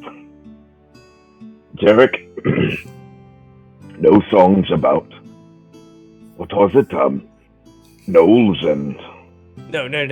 mountain switchbacks and... Why would I ever write a song when I can create an epic poem in high chant? No, just... The madness and genius of songwriting alive in Jarek's brain. Well, I hope that your buckets and your pails find you. I do have things to attend to. Golden Hearts, it is always a pleasure. Good day, Jeremy. He then goes back up to the table, reconvening with the conversation that he had broken away from.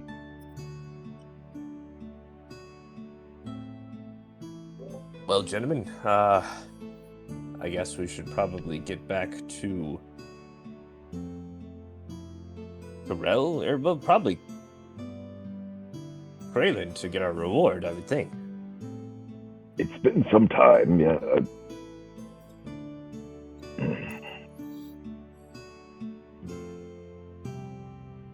If anything, I think, Valoran, that would probably help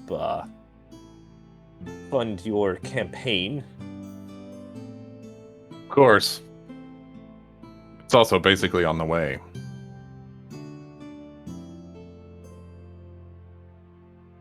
Excellent. shall we head out? As we're heading back out, I'll look around again for anybody who appears to be smoking. Thank you. I actually had that written down. I was going to forget again. Yeah, as you step out, you guys, let's say you showed up on the Lord's Day, so the miners aren't working today. They're all kind of like milling about in the town center, some of them in conversation, playing card games. There's a handful of men around that are smoking. So without making a big scene out of it, just sort of walking up to the closest one on the way and digging out of the backpack Marcus's pipe and the nice tobacco that he had, and just pressing it in the guy's hands and saying, "Happy local holiday." You quickly has to wrap his hands up to grab what you're giving him, kind of instinctively grabbing it without really thinking about it. He holds it kind of looking confused from you down to the game that he was playing. I don't know what? Valorn's walking away. Did Rolly see him do that? I mean, I don't think Valorn was being sneaky about it, so sure.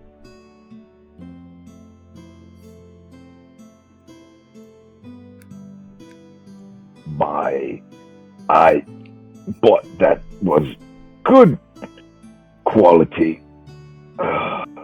Enjoy it. Yep, boys! Light it up! And then he begins kind of passing around the tobacco to the guys at the table with him.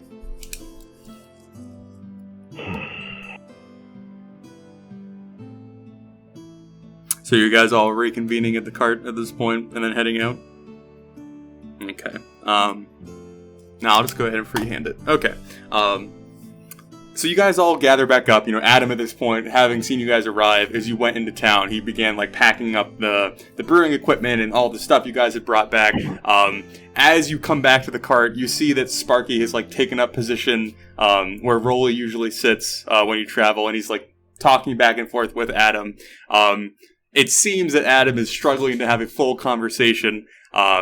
He would be asking a question and Sparky replying with one-word answers. But he's trying to establish some sort of relationship with the strange creature you guys have brought back.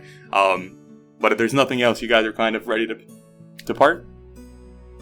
And then whatever, pails, buckets, kind of broken open casks and whatnot have kind of been assembled for you, Jarek. You can kind of take your selection of it. What are you using that for? For the collection of Sparky juice. That's what I assume. Sparky juice. Okay, that's Can we what we're gonna call it something besides Sparky Sparky special juice? goo, Sparky goo, or the secretion a la Sparky. Sparkade? Sparkade. Okay. So yes, you pack all that up and begin to leave Dragoncliff Mines. Okay. Are you heading back to Kraylin? Is that the goal? It would depend on if we stop in Corral first. It's up to you guys. If y'all want to, there's no pressing need to do so. We got no problem doing that. Yeah, no. Okay. So you guys descended at Dragoncliff Mines, leaving a little bit after noon that day, and begin traveling. As you, get away from Dragoncliff Mines and down the road and along the stream that you guys have gone down, or gone up and down, multiple times at this point, as the night's beginning to set in, Jarek, you notice that Carl, on top of Thor's shoulder, the stone in his head begins to glow.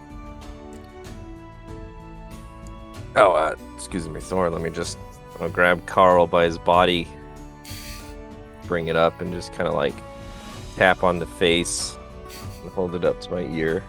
Okay. So you would hear, "Boss.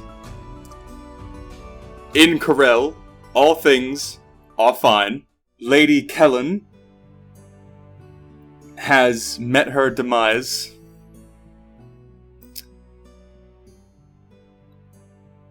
The duchy is in tears. And you guys would know this as characters. I don't think I've ever actually mentioned it, but Lady Kellen is Duke Braun's wife. Oh, shit. Well, the loss of a child can do that to you.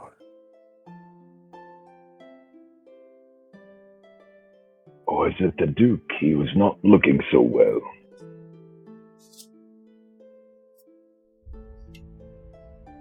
If the Duke had passed, the news we would be receiving were not of his wife.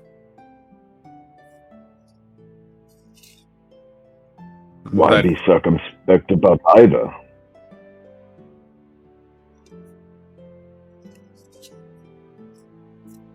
We should prepare a gift of condolences for him if we should happen to meet him while we are in Kraylin.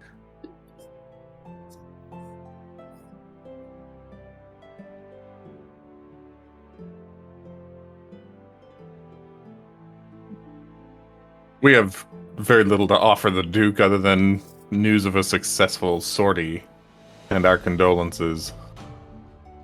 Anything else would be trite. Oh, very true. Very true, yeah. It's terrible news. As you guys are kind of talking amongst each other, Adam, who would remain pretty quiet throughout this news, kind of finally speaks up. I only met her a couple times, but she seemed nice enough. I wonder how she went. How's her health in those days?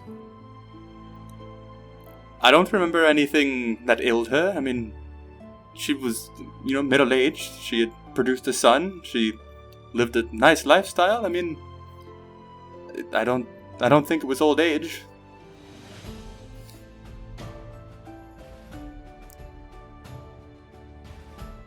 Well, perhaps Croak will know more. And I'll, Are we going to Corel then? Yes, if we can stop by on our way back to Kraylin. Okay. So we'll head towards Corel, and we'll go ahead and take our 10-minute break, then pick up as we get to Corel. So, as you guys are moving along with Adam, kind of finishing up the conversation about the news that you received from Corel, from the messaging stone, it begins kind of turning into night, in late evening at this point, kind of the traditional time that Adam would begin looking for a place to pull over, kind of set up camp, and, sleep through the night. As this, this time kind of comes around, the normal feeling that you usually have, kind of winding down, letting your body kind of rest after, all the different exertions that you've put it through in the past couple days, you distinctly feel that it doesn't settle. Your skin feels almost like it's vibrating constantly as you try to kind of actively convince your body that it's tired, but you simply cannot bring it down to that level. So Adam, gets the camp set up, everyone, Valorant sets up his tent, bedrolls are laid out, wagons kind of unpacked, and you're all just left there, more or less sat wide awake while nighttime begins to roll in. Everyone roll me a 1d4. Here comes the exhaustion.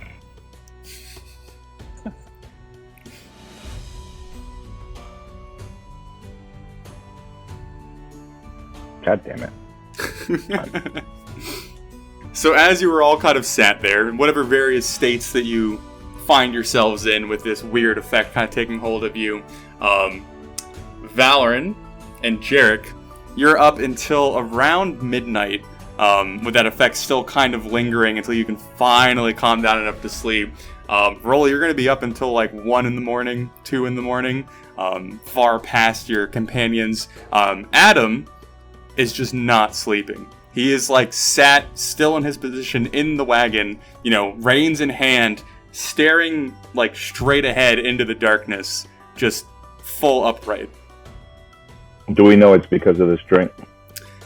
You could put 2 and 2 together. Maybe if you read through the book or kind of tried to think about it a bit deeper, you could figure that out. So, Adam, Yes. I think our ale recipe might need a bit of a tweak to it. Yes, it was a bit bitter. Mm-hmm. Rolly. It's amazing. Jarek will just be scribbling stuff down furiously. This is incredible. Rolly, I've never felt such a muse. What is he doing over there? He's I'm just getting all of this out. Adam just looks between you and Rolly. I think this is great stuff. Great stuff. I agree. More. He then looks down, and Sparky is kind of curled in a ball, where you would rest your feet on the wagon when you're driving. Adam kind of kicking him gently with his foot to kind of shake him awake. He goes, Sparky, do you like ale? You just hear a very quiet bacon ale? Bacon ale. And then you see Adam reach back into the back where he collected the ale that he had brewed into a cask at this point, and he kind of pours a cup, and you see him reach down, and a small red noodling hand grab the cup and lower it down out of sight. That, even for me, that seems like maybe he's just a child. You should probably dilute that. I don't think that he's going to grow any taller. I don't think it would be any harm.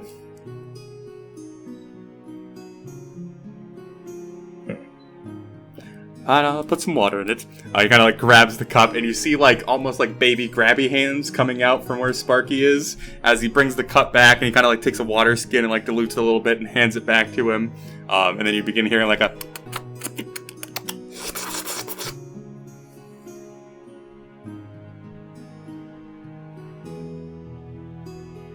Well, As Sparky was relatively energetic to begin with, if I recall correctly. Mm-hmm. And this is going to increase that. Mm-hmm. Would it be feasible to think that he might just catch fire if he's too excited? Oh, God. I don't think there's any basis to go off that assumption, but... No, okay, that's great. Okay. That's great. As far as you know, he needs a source of fire to catch on fire. Like a campfire. That we have every night. Okay.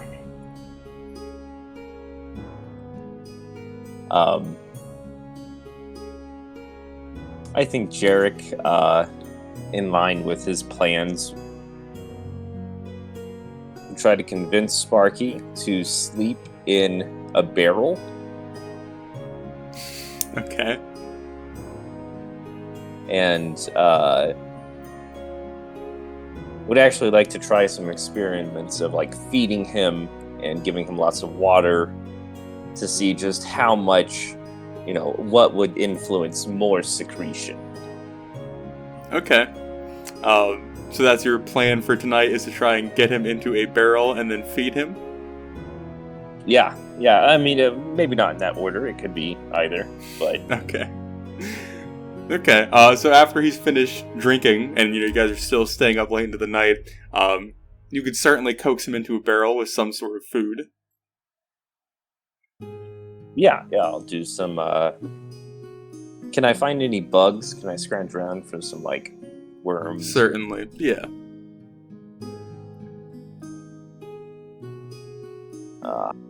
And then just try and coax him in with those. Okay. Sparky, here. I have a feast for you, but it's very messy if you can just eat them in this thing. He, like, is just finishing, like, tipping the last bit of the ale into his mouth, and then he kind of, like, warm teacup, like, double hand grabs the cup as it's empty, and just kind of, like, waddles towards you, and as you, like, have the barrel on its side, you kind of, like, wiggling the insects in front of him, he just, like, dutifully follows into the barrel and, like, plops the insect into his cup, kind of, like, swirls it around a little bit. Great, and here, drink this, and I'll drop my water skin in there. Okay. He's just gonna kind of like curl into the curve of the barrel and like one hand have the cup and one hand have the water skin. He's like gloop, gloop, gloop. Crunch, crunch, crunch. What?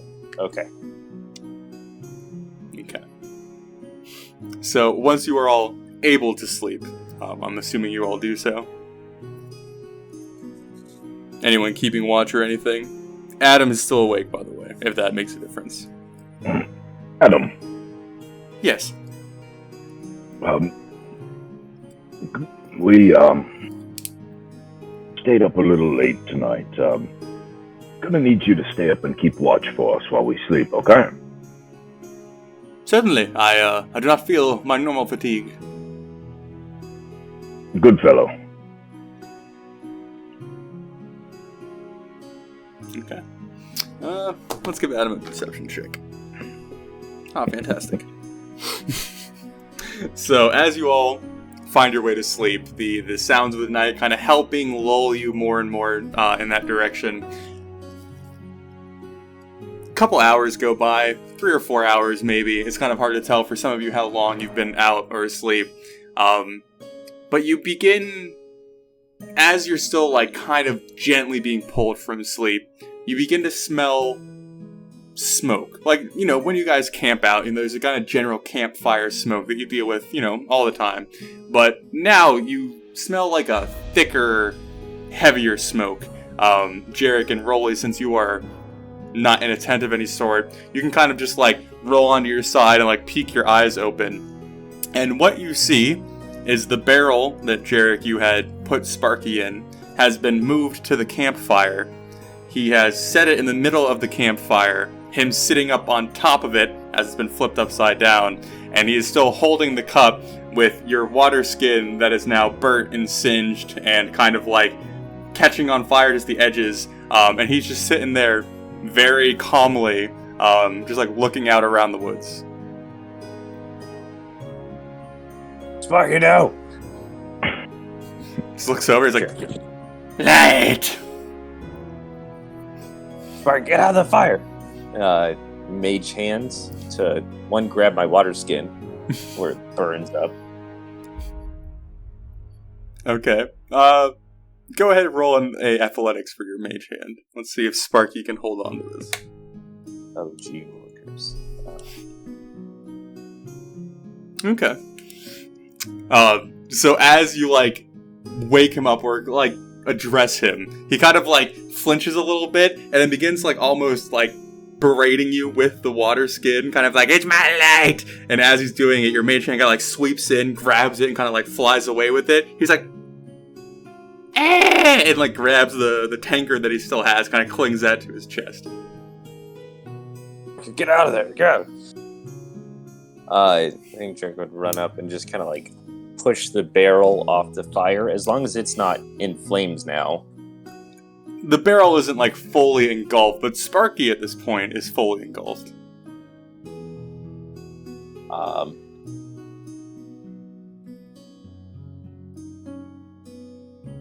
Oh my god. Guys, we got a problem.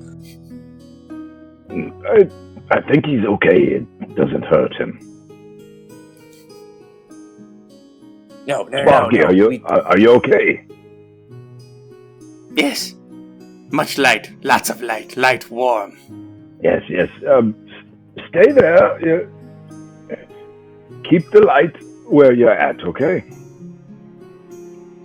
Very warm. Don't want to move. Well, Jarek, you could just cast Shatter on him. No, I need him. I need his skin and all its fluids.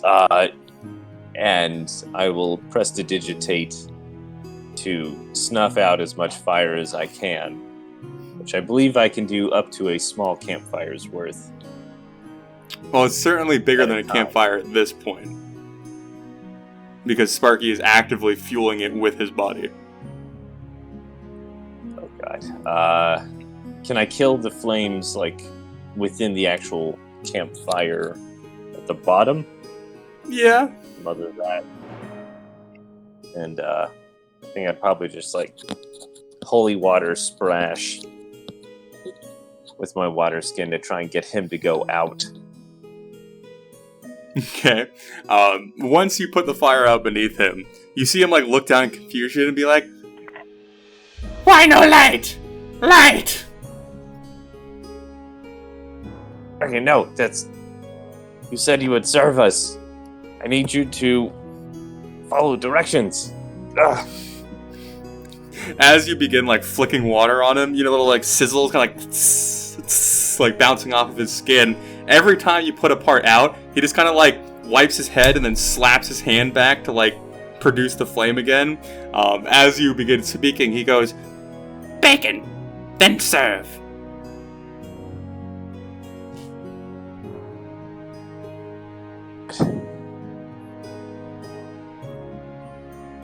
I don't know, guys.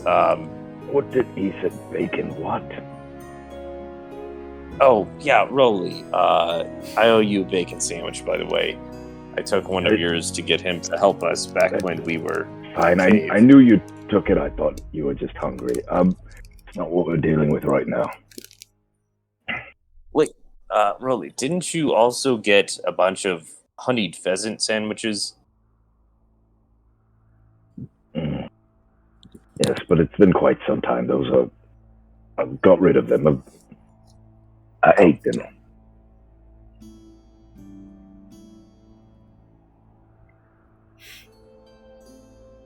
Sparky, Yes. we'll have to wait a little bit for food right now.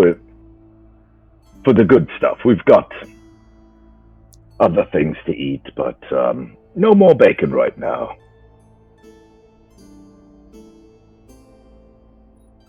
Then I have light.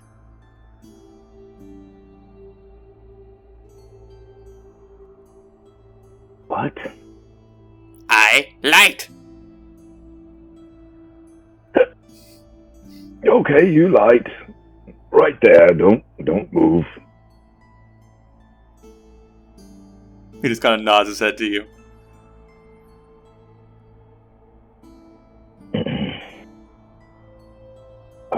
Valoran,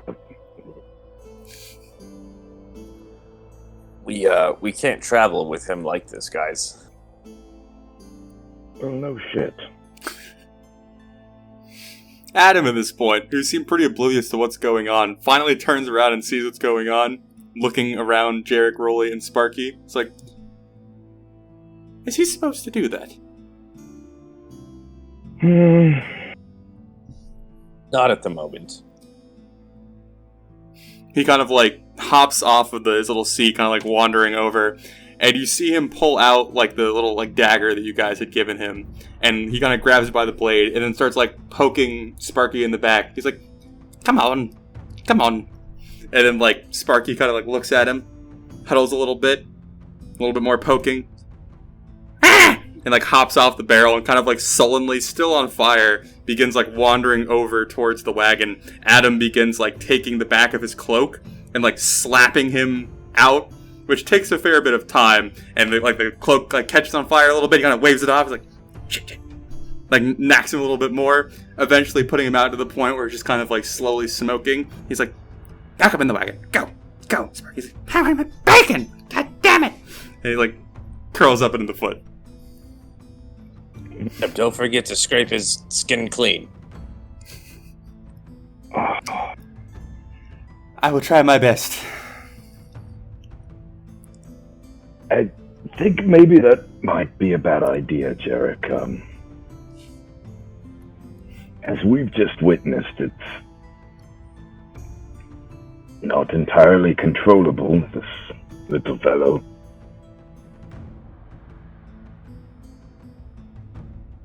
Valoran, in your experience, how do you train animals? So, he has not left his tent throughout this, and has been resisting getting up. Mm-hmm. If you call his name, he'll sort of like pull a flap to the side, just enough to look out and see what's going on. Maybe like one eye open, and he says, "Sparky is not my problem." And then the flap closes. Sparky, you can light up his tent first. You see Sparky's head like poke out, and Adam's like, "No, no, no."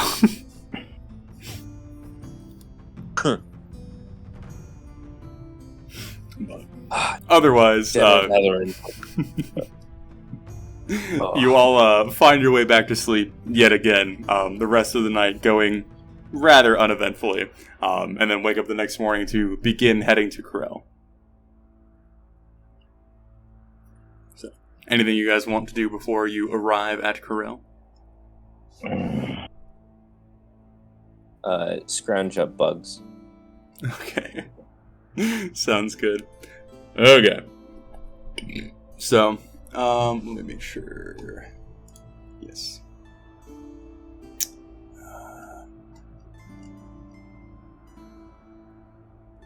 Okay. So you guys, begin to head northwest. I guess I should actually. No, that's fine. Wrong map. That's fine. It takes, it's about like a 2-day journey to Corel. The next night going much more peacefully than your first. No Sparky incident or Rapid Foot Ale incidents. Getting a nice amount of rest that kind of makes you feel a bit more refreshed the next day. It's maybe, we'll go with like early morning that you guys are actually arriving at Corel. Probably just around the time that normal townspeople are getting up and going about their daily routine. The sun kind of like just beginning to peek over the horizon. The nighttime animals kind of dying down a little bit. You're left with a rather kind of tranquil approach. Like the squeaking of the wagons and like the footfall of the horse hooves, being the really only sound that's kind of filling the air as you make your way up to Corel. Nothing has really changed in the time that you've been gone, being about a little over a week at this point, since you've last been here. People kind of like lazily wave at you, or they're like carrying baskets and give you kind of like a curt head nod as you pass by, but you can just find yourself kind of making your way into the town center. Are people looking productive? Yeah, everyone who's out and about seems to be doing something. Have any palisades begun being erected yet, or are we still Not nothing? That you see. Jarek, they've done a fine job on your walls. Really coming along there. Great respect for the mayor. Just thought I should mention that you're doing a fine job. Leadering and thanks, all. Rolly. No problem. I think that they will see my vision soon enough.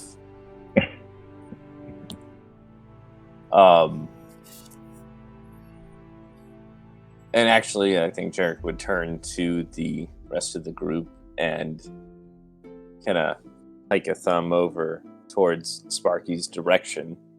Just be, guys, as much fun as old Sparky is, I wonder about the wisdom in bringing him along with us on the road, or even into more civilized townships, Valor, and I'm sure he would mingle so well with your family and folk, but perhaps we might want to leave him here in Corel.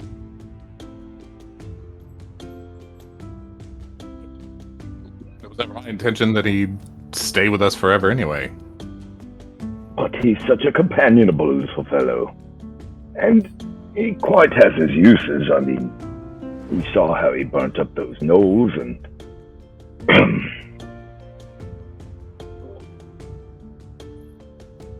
I'm not going to argue Mr. Sparky's case.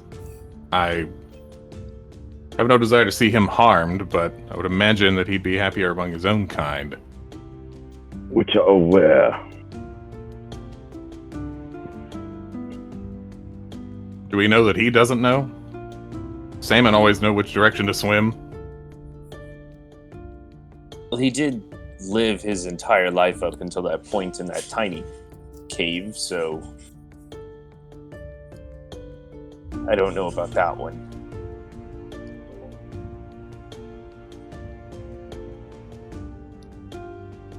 With Rolly, I don't know if it's a good idea to take him along with us.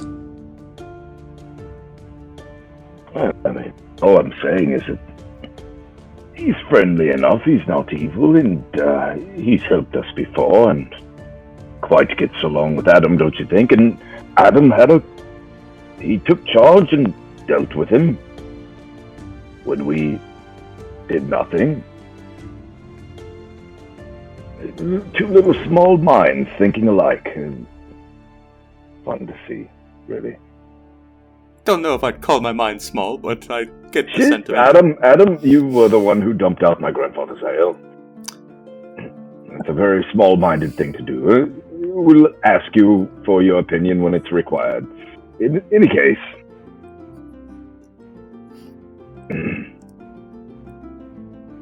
my vote is that we keep the little fellow. He just lights up the room, so to speak. He's got the glowing passion. I suppose. Adam, have you been able to collect any of his skin goo? Yes, I've collected some over the last night or two, yes. Okay, yeah, if you can just set that aside for me, I'll come pick it up in a little bit. I need to go talk to Croak real quick about something, guys. If you want to join me, please do, but I must at least attempt to actually do something for this town. I'll come along with him. I want to hear this. Okay. So you're like getting off the wagon, kind of heading towards the Great Hall building? Yeah, I'll head up there. Try and make sure that I make eye contact and a good hand wave and just calling out to everyone I possibly can from there to the building. Okay. As you begin to approach, you hear a voice kind of like above the other noises of the town, kind of coming at you through the door that's closed. You're getting closer and closer. You like kind of can discern it a little bit more, and eventually you begin to recognize it as you can hear it clearly. Oh, you think that's washing? You better start scrubbing. Scrubbing harder. Get in there. Use your elbows. Come on. This is not what I want to see. Harder. Harder. I mean, not going out there dressed like some roundry horses. Get in there. Get in there. And as you open up the door, you see that in the main room of the building, it appears that a lot of the women of the town have gathered to do like a general washing of like the clothes and the garments and various things like the tents and whatnot.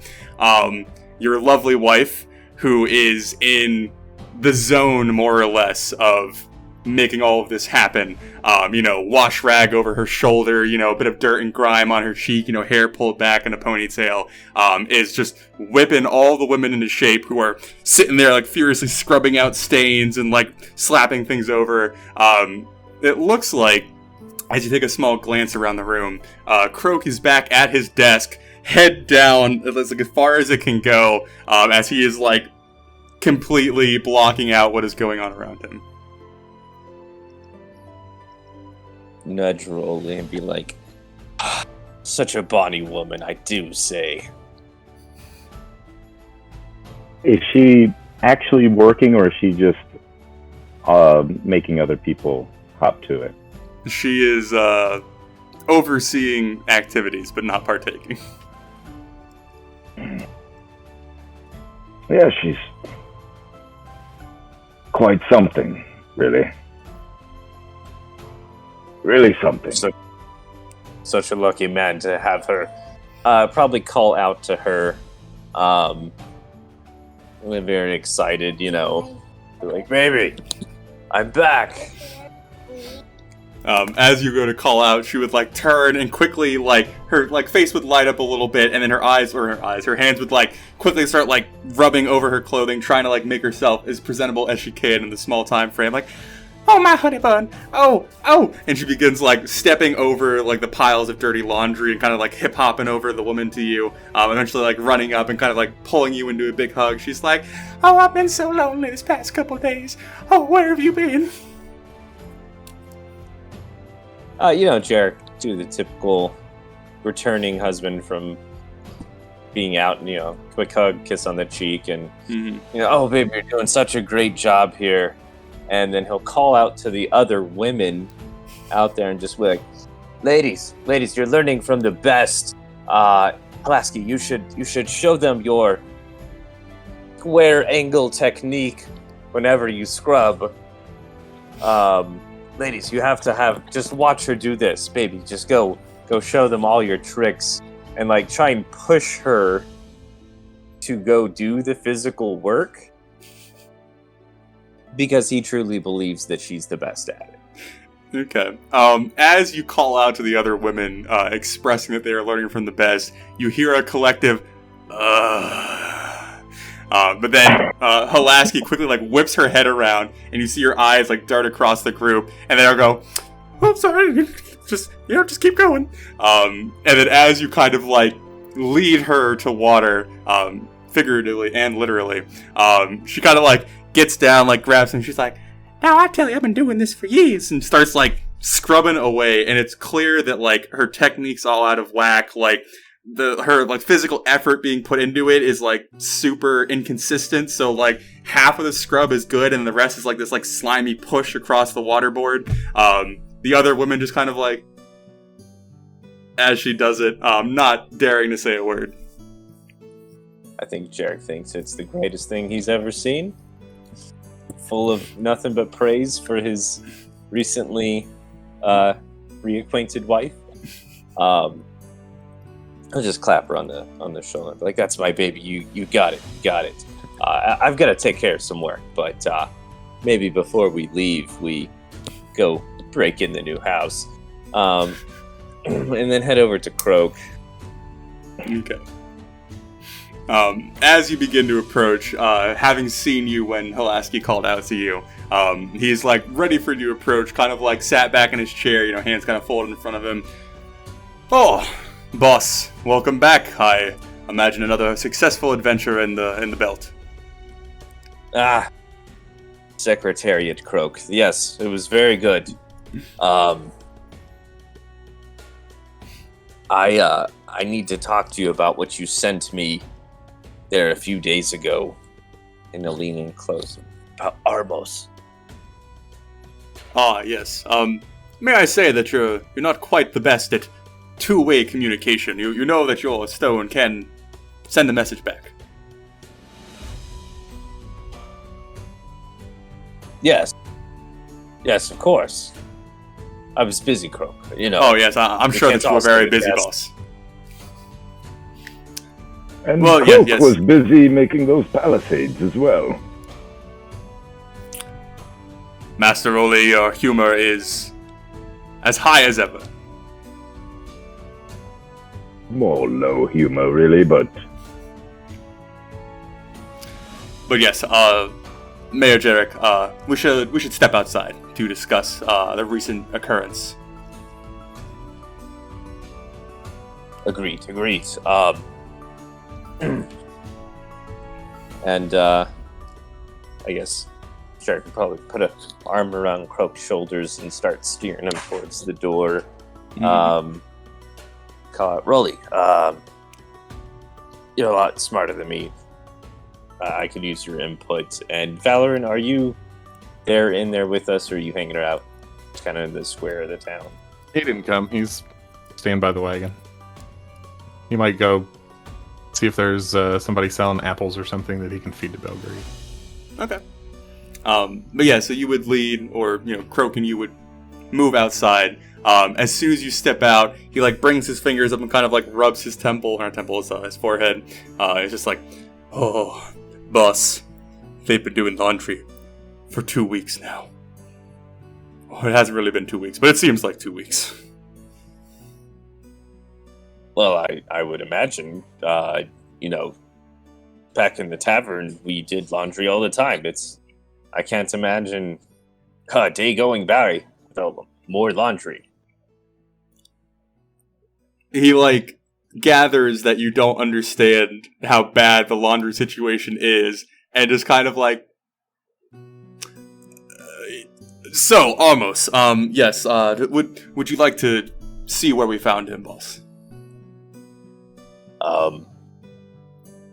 Yeah, I guess that would be a good idea. Rolly, do you have anything that can detect the presence of evil? Of what? Of evil, or maybe, Well, let me look through my bag here. Valerie, you want to give me a investigation check? Sure.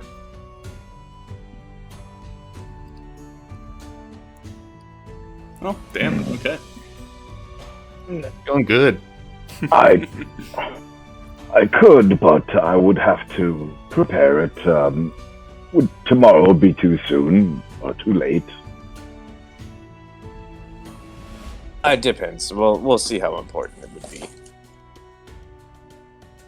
So, Valorant, as you break off from the party, Jarek and Rolly handling their business, you start, milling about the town, seeing what's going on, and everything kind of piques your interest, or if you can find anything for Belgrease.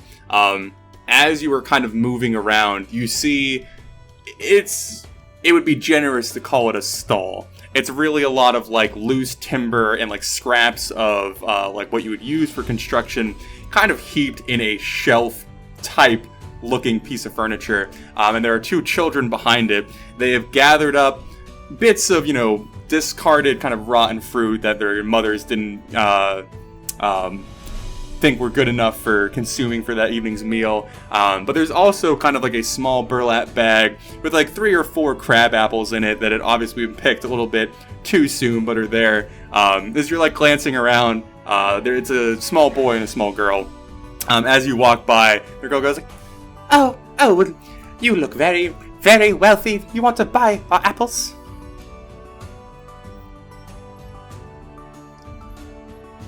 I'm not sure of the freshness of your inventory. Davis went and picked them this morning, right, Davis? and David's just kind of obviously young at this point, that he doesn't talk very much, just kind of very eagerly nods his head, big smile across his face. What about those? Did he pick those? Sort of gesturing to the scrap-looking ones. She looks down, she goes, No, that we found those behind the building.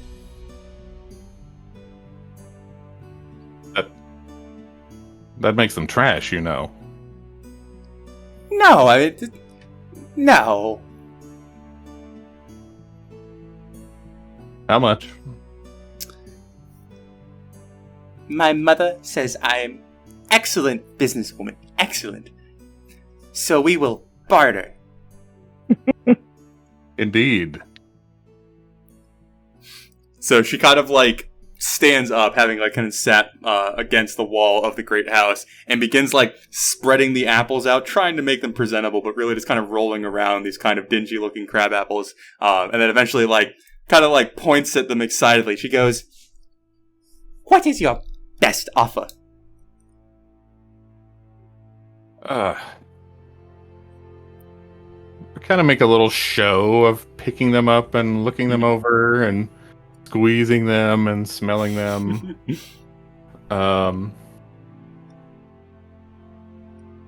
And then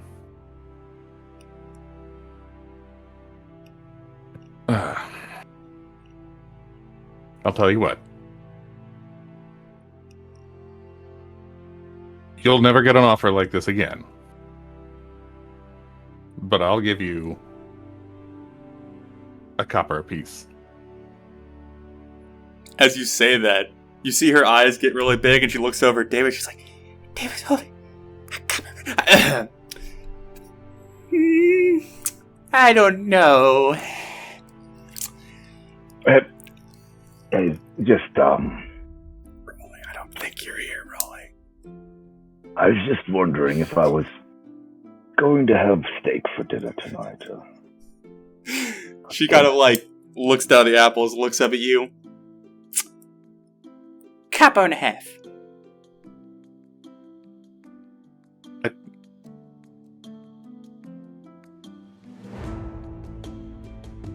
I'll give you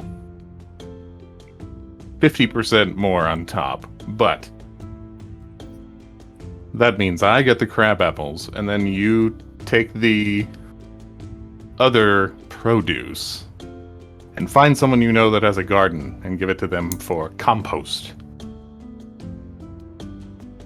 Deal! And she, like, sticks her tiny arm up at you. I'll shake on it. Okay. Very, like, not a very firm handshake because it's like a 4-year-old girl, but very eagerly shakes your hand and then puts her hands out, like, cupped for the coins. Or coin. Yeah, I'll pay up. Okay.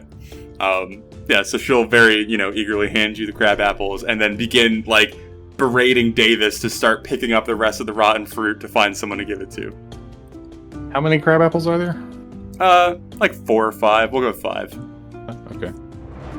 Okay. So at that point, I'll take the crab apples back to the wagon. Kind of look in the bag one more time and smell at them and kind of look at Belgrease. Shake my head no. I'll take them to Adam. Okay. Count me in. Yes, sir. I found some fruit here in town. I think it's one of Halfbeard's favorites. You should make it into a special ale just for him. And hold him out to him. Kind of, like, looks in the bag. Has, like, kind of like a twisted face, like, really? Well, you're already in the doghouse. How much worse could it get? I think that I'm being judged a bit harshly. You know, on this, I actually agree. I thought the ale was fine. Lord Valorant, he, like, goes and grabs the apples from you and kind of, like, puts it to his side, and then begins, like, talking to you. I know that you told me not to bring it up, and if you say so again, I will not bring it up, but I understand that we... You're about to ask me about pay. But let me speak real quick. I'm sorry, sir, and then you can tell me what you want to say. We are heading back to Kraylin, and usually whenever I rode or drove anybody for Duke Braun, whenever I returned, I would give the share of my wealth to my mother to make sure that her care is paid for. And I wanted to see if that was going to occur before we got back to Kraylin so I can figure that out. Yeah. Sick mother. She is actually sick, my lord. But is she actually your mother? Last time I checked. Never mind. Just a joke. So's that fruit, by the way. I don't care what you do with it.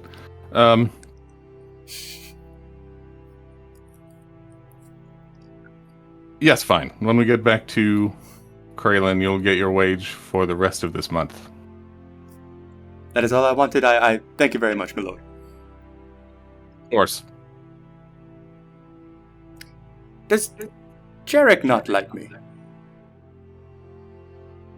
I don't know. I haven't actually spoken to him about it. Is there something I've done besides pouring out Rolly's grandfather's ale? Honestly, not in particular. Talmian, it's just a disagreeable bunch.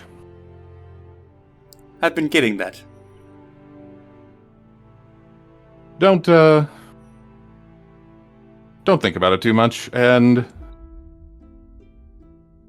do yourself a favor and think twice before doing anyone else any favors, at least for a while. Noted. I shall, just do my duties. That would make you Employee of the Month. He kind of chuckles a little bit. Thank you, my lord. I needed that. Also, you know what? thank you for addressing me properly. I have been out here in the boondocks for some time now. I wouldn't have expected it. Good manners, sir. I try my best. It really is just a disappointment to see how low people can fall when manners are set to the wayside. I agree, Talmian. Are you trying to butter me up? No, I've been raised in a very particular way, and I've done a job that requires being polite and keeping your manners at the forefront, and that's just how you do. That's how you function. And to see these degenerates not do so is disheartening. Assuming you're not putting me on. I can't speak for Jericaroli, but today, I like you. What does that mean about the other days, then, my lord? We'll see. Fair enough. Oh, do remember they are also your employers, however. Yes, I do wake up with that fact every morning, my lord. Just keep a civil tongue, that's all. Okay. So now, back to Jarek and Rolly. Croak is going to lead you off to the west, out of like the main part of the town, over to where like the clearing kind of ends and you're back into the woodlands. He maybe leads you about 20 or 30 feet into the foliage and the like low undergrowth, to a particular tree that you can see a lot of footsteps have kind of centered around. It's clear that there's a lot of activity around this particular tree. And he kind of like gestures up to it. He's like, right there, boss. He was tied up, sock in his mouth, throat slit.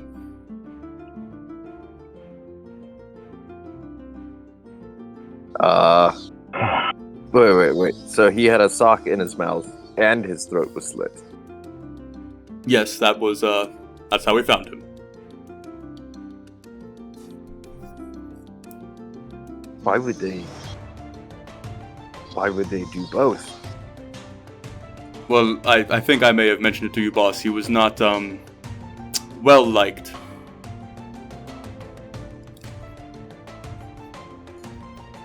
Well, do try and look into it if you can. But I guess no big loss. It is slightly concerning, boss, that there is someone willing to go that far. But I do not blame them for doing so. He was pushing it. Yes, well, I will make some inquiries of my own while we're in town and see what I can find, and I'll let you know. Certainly. Is there anything else that you wanted to talk about, boss? We have a nice stroll back to the Great House. Just give me a moment with my friend Jarek, if you will. Certainly, I will wait for you back at the clearing. And then he begins like trembling through the bushes. Up until today, I only knew one man who murdered with socks. Well, Rolly, I've been with you. I couldn't have done this. I didn't say you did, but who could have learned of such a method? Well, the only ones that know that happened were us, Thor, and Calliope, but she's dead. That little, what's his name? The shopkeeper. Oh, Hawthorne. Well, he wasn't there. He did poke around afterwards, but we had He was in the destroyed vicinity. everything. Who's to say he didn't see you doing it?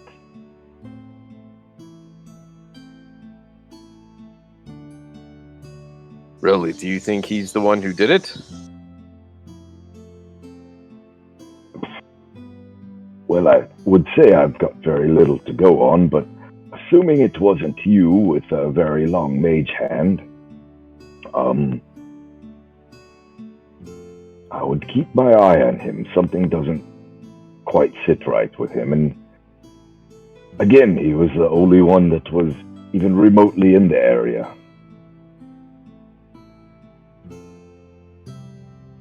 If we have to kill him, Roly, can I count on you? Well, if we have to kill anything, you can count on me. It's not my first choice, Jarek.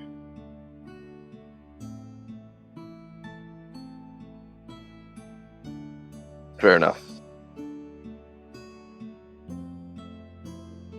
Then I shall keep myself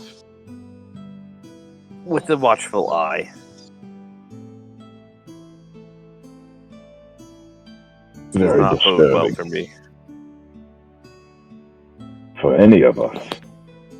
It almost seems as if somebody's trying to send us or you a message with this particular method.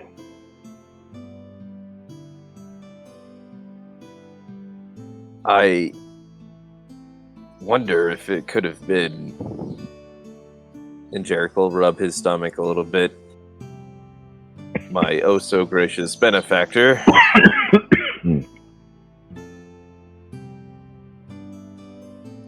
As you say that, and as you're looking at the tree that this occurred on, you'd probably feel a kind of like tingling, burning sensation on your belly button, and the tattoo would shift to kind of like a dark maroon.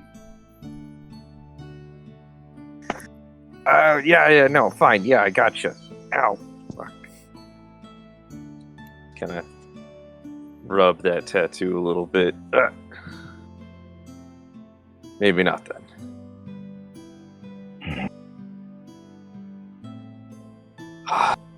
Well, Roly, if I need to silence Hawthorne, then I will. If we need to silence Hawthorne, we will after discussing it. No more making these kind of decisions on your own. That's why you've got that thing there, and I poke him in his belly. Thinking back to the meeting with Dog in the cave, that vision of Jarek as a lonely old man, ingesting the poison pellet to kill himself, some deep reflection will occur, and Roly, you're a good friend. I agree that it's a selfish decision to just say, I'll take care of this. We've been through too much for me to shoulder these types of burdens on my own, or to put y'all in that position. More information is what we need. Starting to see feelings come on. I'll just pull out a flask and drink instead.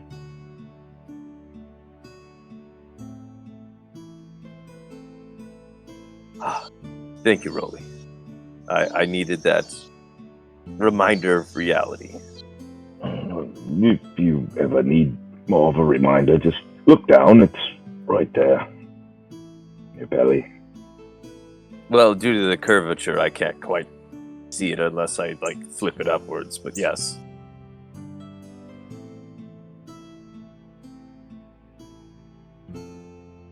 Right.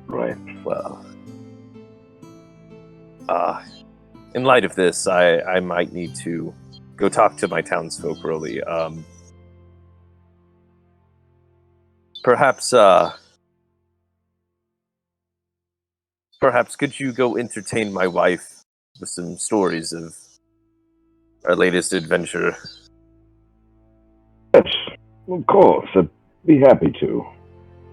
Anything that I shouldn't tell her?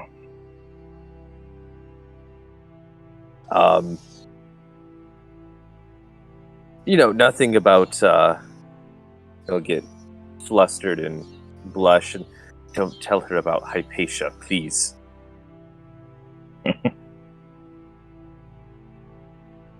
Certainly not. Why would I mention that? That wouldn't be fun at all to see the after effects of such information. Thank you, Roly. My marriage has been through so much. I'm just messing with you. There's You were in a different place then, and okay. Okay. As you guys meet back up with Krog, he just kind of like casually standing there, kind of enjoying the day, you know, being used to being locked up in the Great Hall in his office for the majority of his life at this point. He kind of sees you walking out. He goes, "Well, boss, what is the plan now?" Back to business as usual, and Jarek will reach into his bag, pull out his coin pouch, pull out 100 gold, and give it over to Croak. Croak, the town needs a palisade. Something to protect it. As you pull out the money and kind of like go to give it to him, he like pauses for a moment and goes, "Oh, boss." And he reaches down and he grabs out of his pocket a silver coin and he goes, "We are making profit. This is the first silver we've made." And he places it into your palm. Oh, that's such good news. What's been bringing in profit? Have the knickknacks been working, or is it just the regular lumber? Oh, well, we sell the lumber that we're no longer using for construction, and some of the taxes that go up to the Lord, we see a little bit of as well. And after all said and done, and various business of tax and rent and all those things come in, we finally have made a silver. That's perfect. Here, see if someone can string that onto a piece of leather and hang it above the door in the Great Hall, so that we always remember where we came from. It's not a bad idea, boss.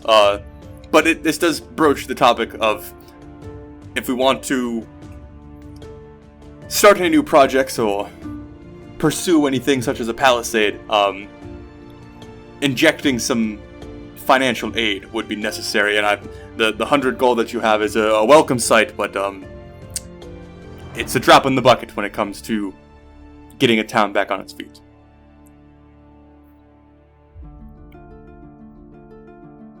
I'll talk to my party.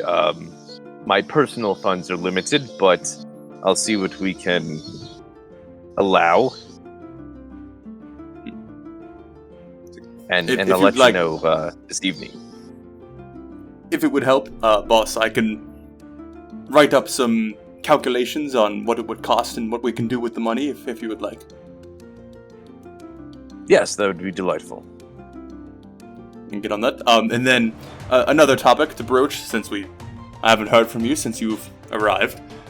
We have gone ahead and sent our condolences to Duke Braun. I've made sure that a bouquet, I guess, of flowers, I guess you can call it, will be delivered to him with a note from the people of Corel. It is very sad to hear of such a pass. Yes, that poor man. Both wife and everything else that's happened to him. Thank you for keeping me informed.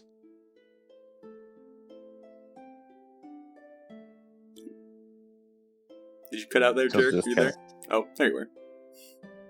Oh, am I not coming through? Yeah, you're back now. You're good. Okay. But yeah, thank you for keeping me informed, Croak. I don't know what I'd do without you. Of course, boss. I would like to say that I think this is what I was born to do, and I quite enjoy it.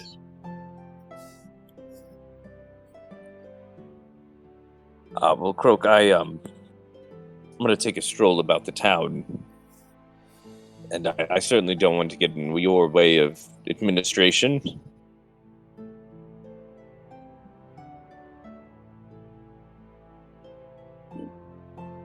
Is that the end of that sentence? Yeah, I think I'm drawing a blank on my mental capabilities. You're good.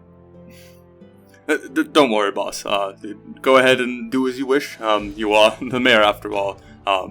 I will return back to my duties and make sure everything goes in a straight line. Thank you, Rolly. I'll meet back up with you in in a little while, okay? I'm off to go see your wife. Don't worry. No Hypatia. Yes, good man. Okay. So are you going about the town looking for information? What's your plan? Yeah, I need Dover. I gotta find Dover. Okay. Valorant, what are you doing at this point? I don't think anything in particular. Just staying by the wagon. Okay. Maybe maintaining my equipment or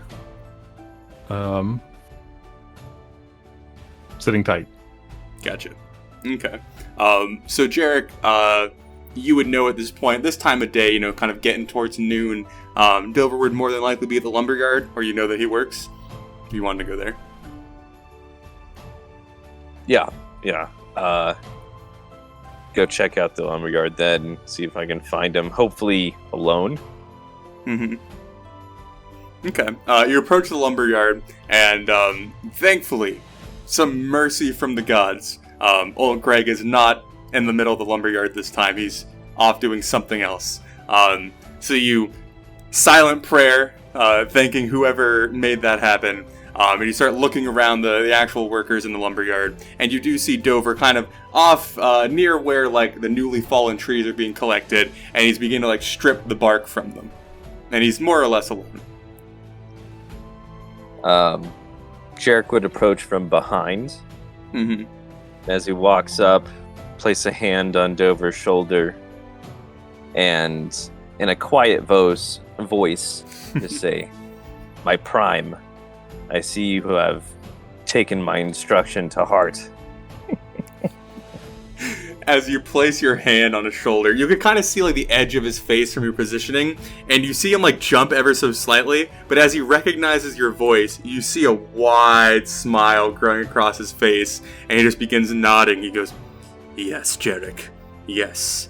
I have been pursuing physical perfection since you have left. Every morning, I hike the mountain, and I hike back down, and then I spend the day laboring in the fields, and I go to bed knowing that my purpose is being fulfilled." And he begins scraping the bark a little bit more furiously, as chips of it begin kind of flying around. I'd like to sneak my packet of papers out regarding the information on the fort and the treasury. Mm-hmm. And just kind of have it hidden in my hand for a second. Be like, brute strength is not the greatest weapon you can wield. A certain amount of stealth must always be involved when looking to the future. And then he'll just kind of pass that paper in front of kid and everyone else. Okay. He kind of nods along, reaches a hand back, and very slyly slips it into his palm and then into his shirt, kind of tucking it against his chest. "Yes, Jarek, of course. You must move like a shadow in the darkness where the flames do not reach yet." I need you to follow these instructions very carefully. Read what was in that packet. Familiarize yourself with the information. Let the others know. And then, when y'all have the opportunities, begin practicing your stealth skills by playing hide and seek with some of the town's children in the woods until you are perfectly stealthy. And then you must go retrieve whatever is in the room I described. "Your will, my hand." I think Jack would grab his head and just kind of turn him towards him real quick, not in an awkward angle, but just make sure that eye contact is made. "Dover, it is imperative you mention nothing of our cause should you be caught." "They can attempt to burn away the passion inside of me, but nothing will breach this whole of integrity that I wield." Perfect, yes. Let the others know. I will be back. And then I think Jarek would just kind of keep on going. Okay. As you go to turn away, you hear him. Well, you see him look down, and you hear him mutter something under his breath, and then he begins stripping the bark again. Solid. Okay. Then I think Jarek could head back to Great Hall, meet up with everyone, give Valoran a wave. Like, Valoran, what have you been up to all day? Well, I got ripped off by some children on some produce. You talk to children? They were in my path. Valoran, look at you. Mingling with the common folk. Well, there are no other kind of folk, so I don't have much of a choice. Why, I'm an official now. Granted by Duke Braun. Am I not noble? And he'll put out his arms and you can see the stains in his clothing and those patchy armor. You have a position. Which is good. Very good. Well, thank you, Valoran. It is really starting to feel at home. The village is still here, so I have no evidence to the contrary. Well, I think we might want to rest for the night and then go about our reward. I need to talk to y'all about something, perhaps over lunch or dinner. Fine. Then shall we head inside? Very well. Lead on. So you're going to gather over a meal? Is that the plan? Yeah. Okay. Up on the two second levels on either side of the building, there's a small platform with a rudimentary table and a few stools between the two bedrooms that are up there. So you guys could either gather around there more or less, grab some of the food that's kind of provided for the general populace that still live in the Great Hall, and kind of settle all in around the table, kind of off to the side, away from everyone else, and have a conversation.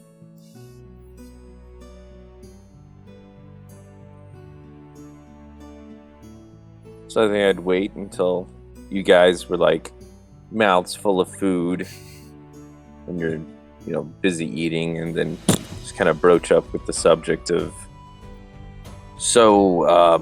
talking to Croak today, it seems like they're going to need a little bit more of an influx of money. I still have a bunch on me, but I do believe most of that is for the party. If y'all would like, I can go ahead and split that up, and I will provide Croak with whatever I can from my part, unless y'all would be okay with me giving him what he needs and then splitting up. But that, is not your obligation. Y'all have no reason to help me fund the town. Valor, and I hope you would be agreeable to it, as if we can get a little something started between our two business opportunities. But I understand if you would prefer to save your money to help pay off your debts. He bristles a small amount just at the D word getting thrown around in this public space. And then he says, I have no objection. Do you trust this Croak's stewardship? And then he spears a piece of food and slightly rattles the stuff on the table around him. He's been, quite frankly, a gift of the gods in my eye. Well, as I said, I see no issue with a reasonable amount being set aside. Of course, that means that if it suspiciously seems to go missing at some point in the future, then the village will be subject to all the Golden Hearts investigating. And I completely I mean, agree. just quick math here. How much do we have, and how much does he need? I hope to find that out a little bit later tonight. At the moment, though, from what we've gathered, I have 1,200 sitting in my pouch. Jarek, would you have wanted to gather the information of what he needs before this conversation? That would have been useful. Jarek's But smart both Jarek man. and myself are... I'll go ahead and give it to you, because I imagine someone would have brought it up. As far as, like, kind of the projects that he's predicting that you might want, the Palisade's going to be 500 gold pieces, in some allotment of time. He's kind of guessing it'd be about a week or two, potentially. Besides that, the other things that he kind of listed for you is finishing up all the residential houses so that everyone has an actual home to go to. That's going to be like 1,000 gold, but then everyone would have a home, and no one would be living at the Great Hall anymore. Then there's other like minor projects that he didn't do all of the work on, but kind of like listed out to see what you might be interested in.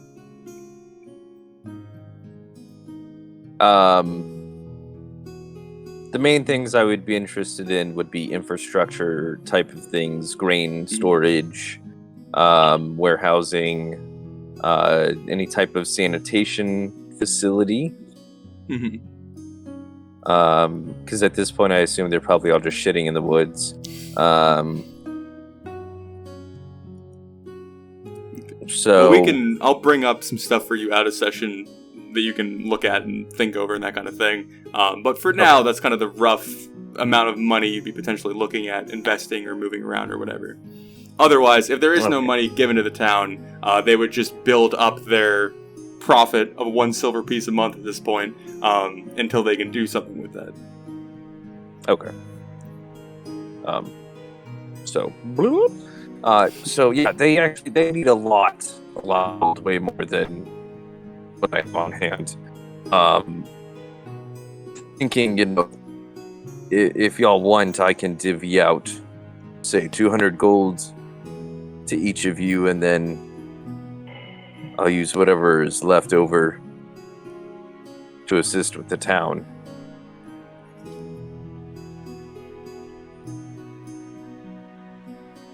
So, what do you think about this? Thor, who's been kind of just like glancing up, he'd finished his food rather quickly. He's efficient whenever it comes to doing anything with you guys.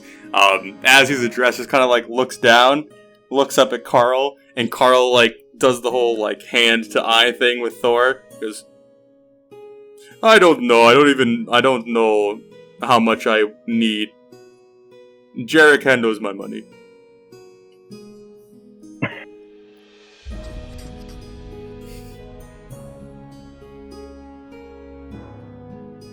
Well, I feel like that would be fair, and then I can try to pay you guys back for what was equal.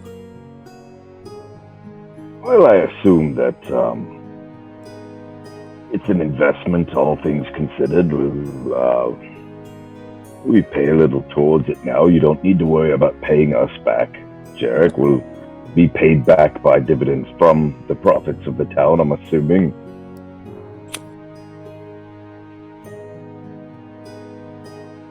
Yes, of course. Hopefully the town will be able to produce some things that will help us in our adventures. And I'm okay continuing the investment at this point.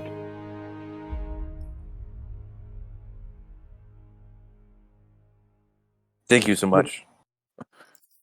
We have another reward waiting for us as well. I see no reason to argue.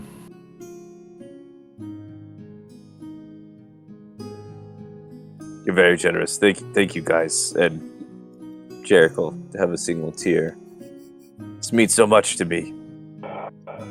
My wife is going to be so happy.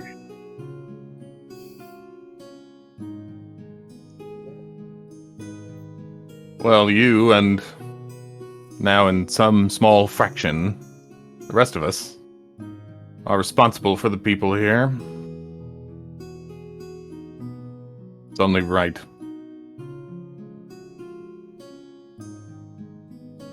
Having noble perspective makes me feel much better. Thank you, Valor, and I'm sure you've known the struggles of how to help your people the best.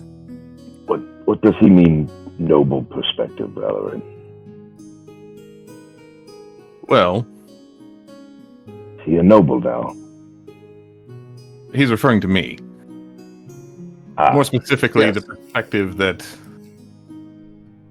an honorable nobleman recognizes that he has a responsibility for his tenants and for his people.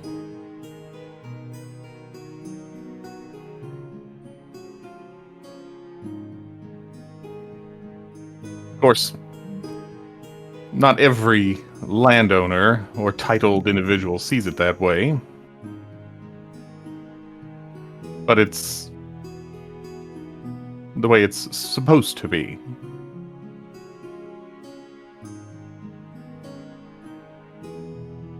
The noble obligation, as we say in folk.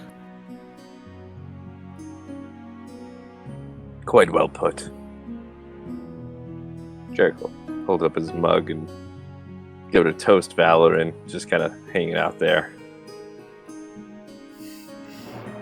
Don't participate.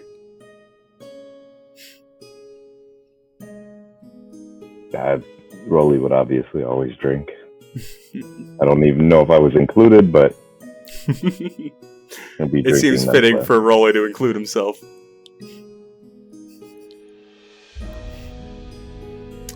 Yes, so you guys finish that conversation. I'm assuming it's getting kind of late into the evening and you're going to choose to spend the night in your rooms at Corel. Yeah. Okay.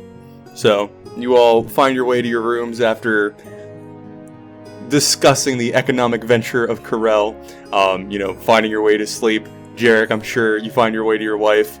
And then early morning the next day, town begins to wake up. You all are kind of... Yes. Just because I feel like this would fit into character, I think Jarek would try and seduce his wife a little bit. Okay. I think she would turn him down until he brings out the gold. They Scrooge McDuck throw the gold coins on the bed. Oh no, just he'll pull out the bag of it and be like, "Oh, I need to broke tomorrow." You are cutting in and out again, sir. But I think I got the gist. He would... That's working out. He would give the money to Halaski with the intention of her giving it to Croak. And he'd give her about 900 gold. Okay. Put that down. Okay. So, otherwise, you all begin to wake up in the morning the next day. Is there any particular things you guys are doing today besides setting out? I'd find either from breakfast or from my dinner last night, some suitable treat to take away to give to Belgries, since I never managed to find one before. Yeah, you could certainly grab some stuff from breakfast that are horse acceptable and give that to him. And did I ever have a chance to, or would I find a chance to go talk to Jarek's wife? Oh yeah, I imagine that was happening kind of between dinner and before then. Was there anything particular you wanted to mention to her? I would have probably done my best to actually make Jarek seem ever so noble and the center of all of our exploits. Whenever someone tries to write about the Golden Hearts, when this is all said and done, there's going to be so many conflicting reports on who did what and how stuff got done. But that's for later historians to figure out. But sounds good. Jarek, is there anything you're doing before the party departs Corel? No, just remind my wife, hey, you tell them half for the wall, half for housing, or however it needs to be split up. Mm-hmm. As you are getting ready to depart the Great Hall, Croak, who seems to never sleep, always at his desk, kind of approaches you and tries to pull you a little bit to the side, but not, anything insane. But it's kind of comes up, boss, did you, learn anything about Armos?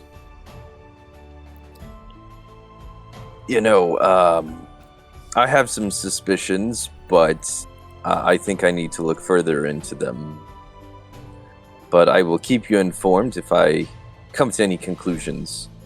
For now, I think you may just have a matter of there was a dissident within the town. Someone tried to keep the peace. For now, probably best to just focus on the prosperity of the townsfolk. Make sure everyone has food and shelter, and we can figure this out later. Right. Well, let's hope that there's no more public disturbances down the road. Oh, I'm sure it'll be fine. Righto, boss. Well, good luck. Safe travels. Remember that the messaging stone does go both ways, so. Yes. Daily reports. Good for you to remember. That's why you're my prime secretariat. Clap on the shoulder. The guy just lets out a sigh, just kind of accepts that this is his life now, and then kind of begins making his way back to his desk.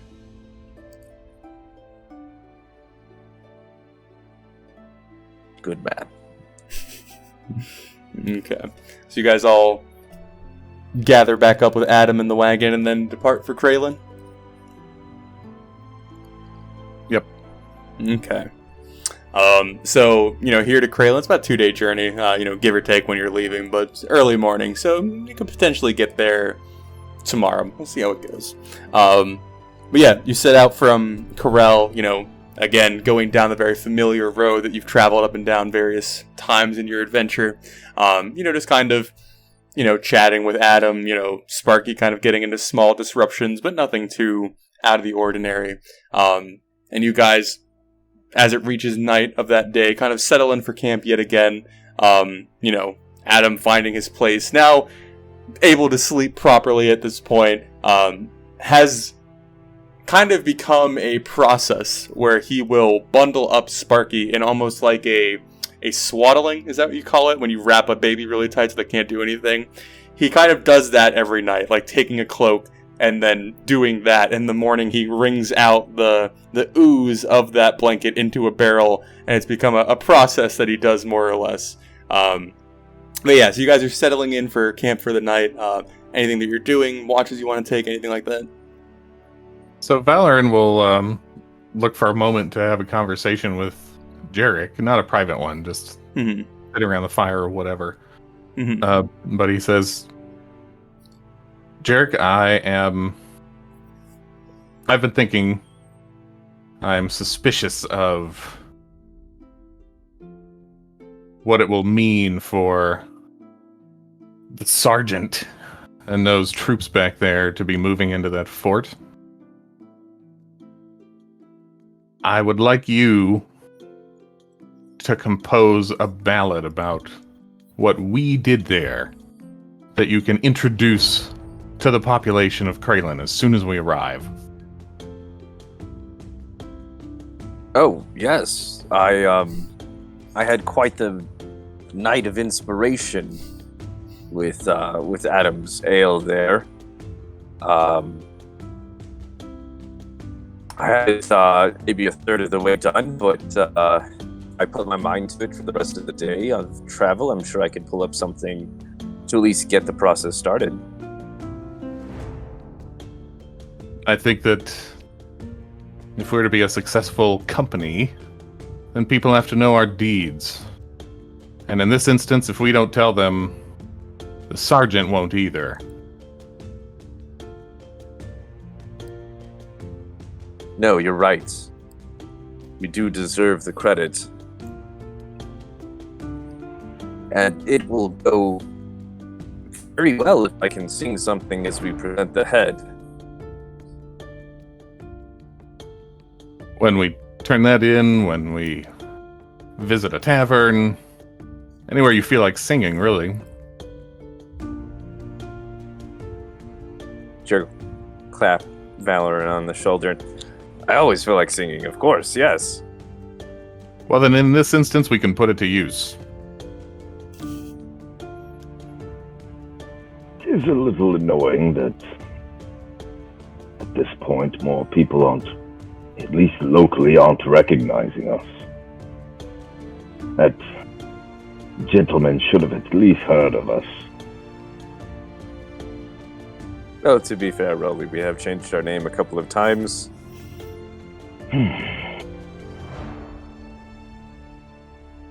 But agreed, we can use a new song. I do love Jeremy and all of his greatness, but I think he's safe now. My services are not needed to keep him safe, so it's definitely time to build our own reputation. And if you would like a critique of your drafts, I will listen.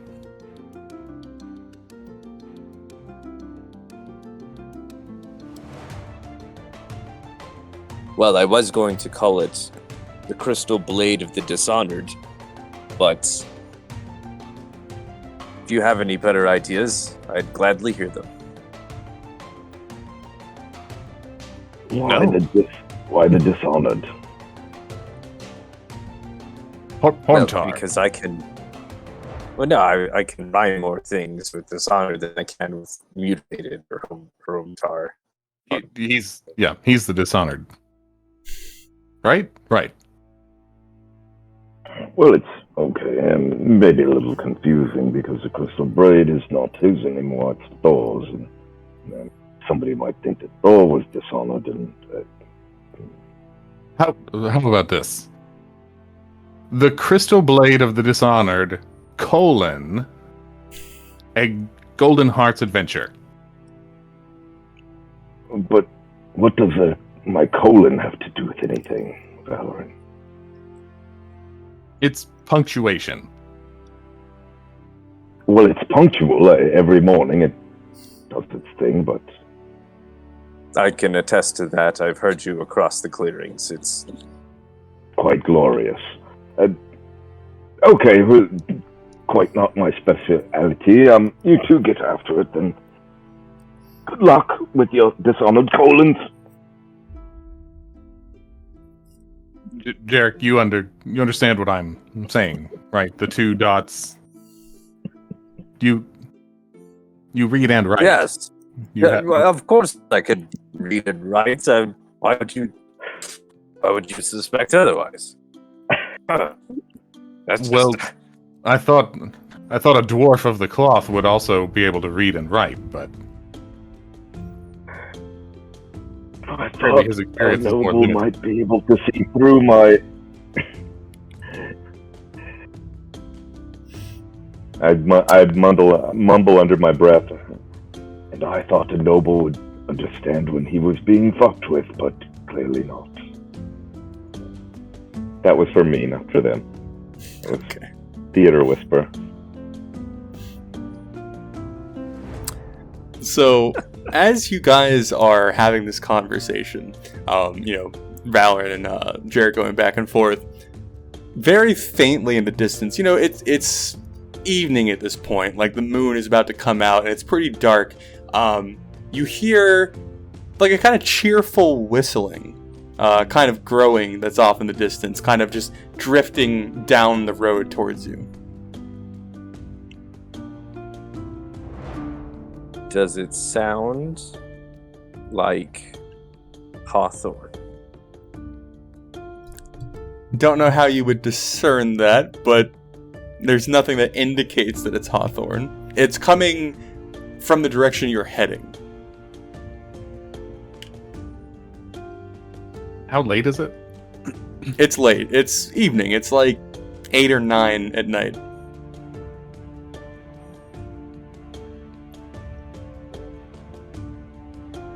Unless somebody like prevents him or holds up a hand or a signal or something, I think Valorant just kind of throws his head back and sighs, and then cups his hands around his mouth.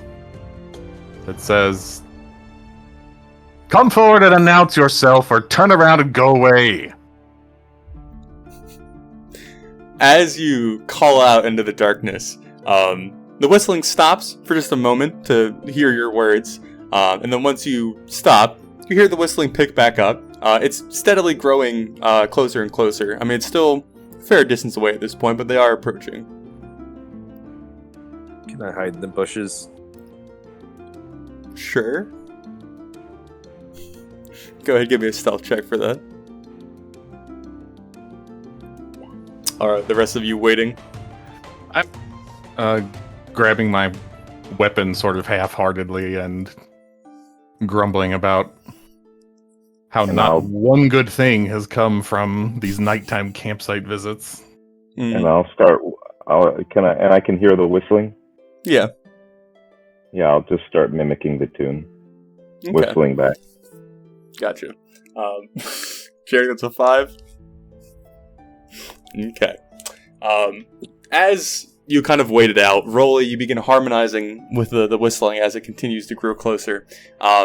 Along with the whistling, eventually you hear, it almost kind of sounds like wind chimes, but it's not quite. What it really is a bunch of miscellaneous items kind of clinking around together, causing this almost like cascading sound of like just general things kind of bumping into each other, like a clinging and a clanging, kind of going along with the whistling as it grows closer. Eventually, Rolly, you'd probably be the best for seeing this due to your dark vision and the dim light at this point.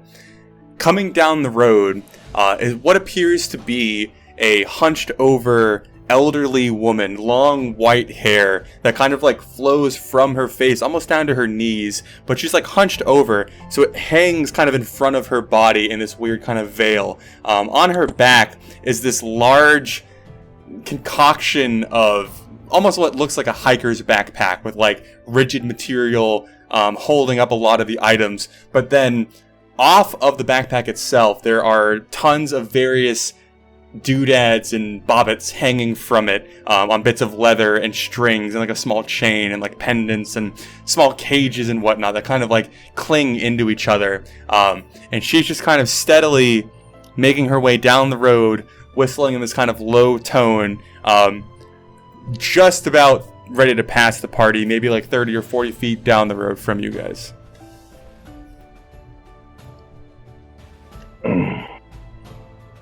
Hello there, beautiful woman. As you call out, the figure stops moving forward. Her hands are kind of like up grabbing the straps of the backpack, and you can see, kind of in the pale moonlight, that her arms are very like sinewy. The skin's kind of like pulled tight over the kind of frail figure beneath it. And as she stops, you see her head like slowly shaking up and down, which causes like the white stark hair to kind of like wave back and forth in this kind of strange, almost ethereal manner. After you call out, you hear very gentle kind of old voice come back to you. Well, hello there, traveler.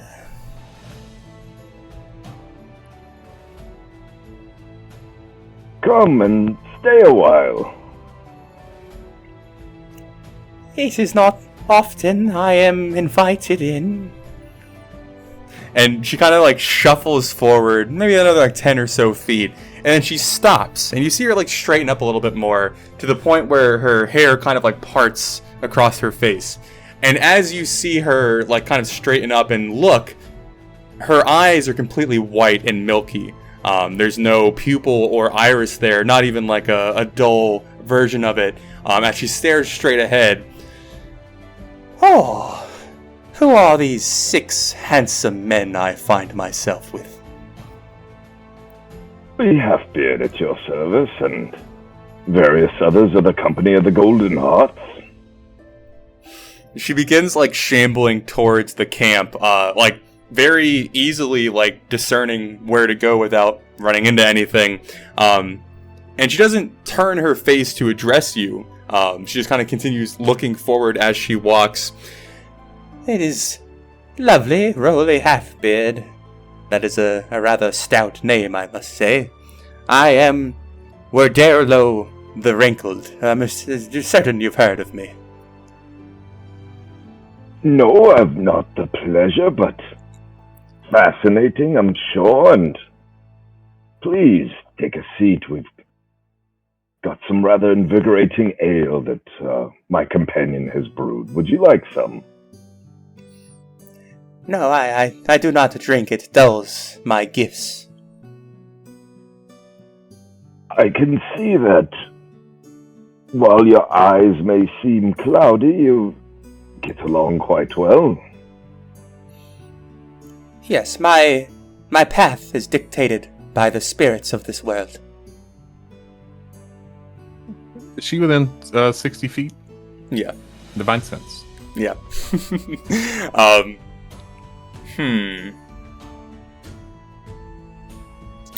So as Rolly is conversing with her, and you begin to reach out to that kind of spiritual well that you pull from to see what kind of return you get as far as the energy she gives off. It's a weird feeling that you get. It isn't evil, it isn't good, it isn't tainted. It's this strange... It would be the equivalent of water as like a spiritual energy. It isn't anything, but it's the thing that provides life. But it doesn't give you a flavor, if that makes sense. But it kind of like wafts off of her in like these kind of long, swirling tendrils that like reach up into the night sky. And they all kind of like come off of various parts of her body and then float away and then eventually like drift into nothingness. Can I see Jarek? Yes. I was stealthed. You can see Jarek huddled behind a bush like just outside the clearing of the camp. So, kind of just wave my fingers at Jarek. And, if I can get his attention...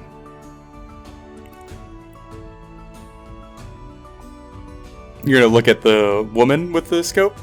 Oh, you're telling Jarek to look. Yeah, gotcha. So, yeah, I guess I'll pull it out and try to stealthily click a place and... Okay.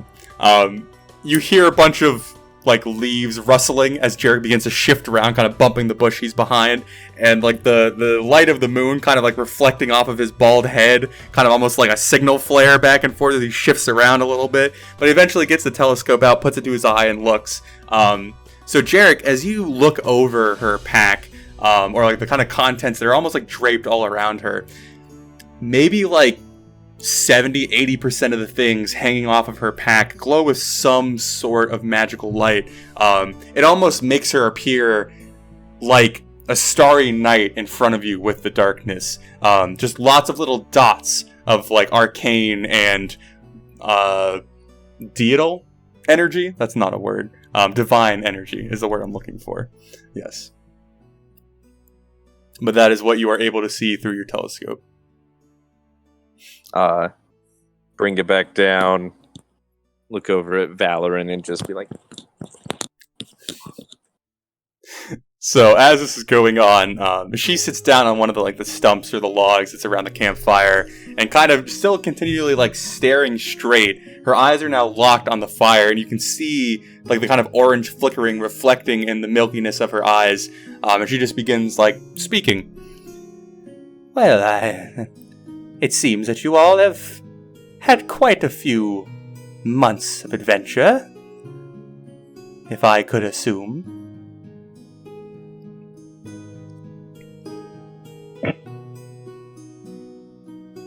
Well, adventure would be a way to put it, yes. Quite a few experiences. Met a few good friends, lost a few. So what brings you to us? I take it it's not a chance meeting. No, the spirits make every encounter occur in the proper manner.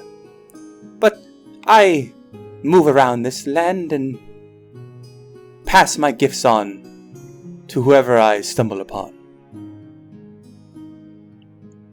Well, I suppose the question is, what is the gift?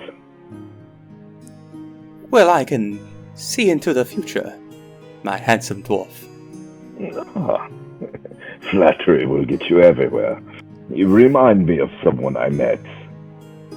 She was quite a sweet berry.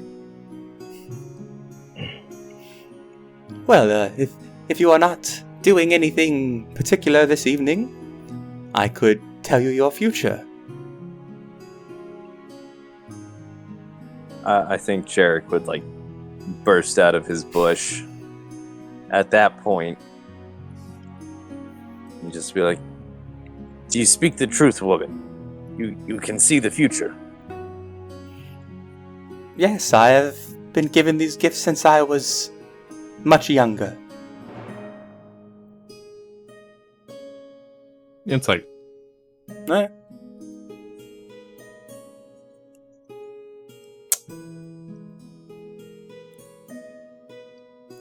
You could be skeptical of what she's saying simply due to like your knowledge and kind of the assumptions you work off of, but if anything, she at least believes that she's telling the truth.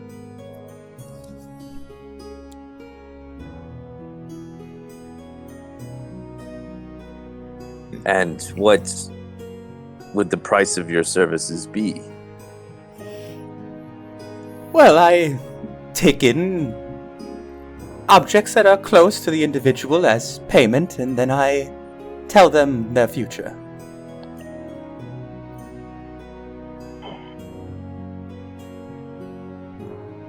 Considering the amount of objects you have with you, I'd say that must be quite a lucrative business then. Well, these objects stay with me so that I can keep my eye on where their spirit is heading.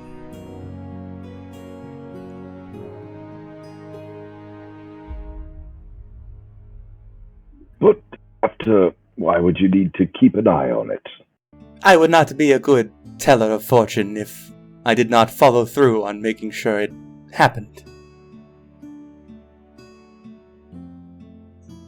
Oh, you tell us what our future is, which is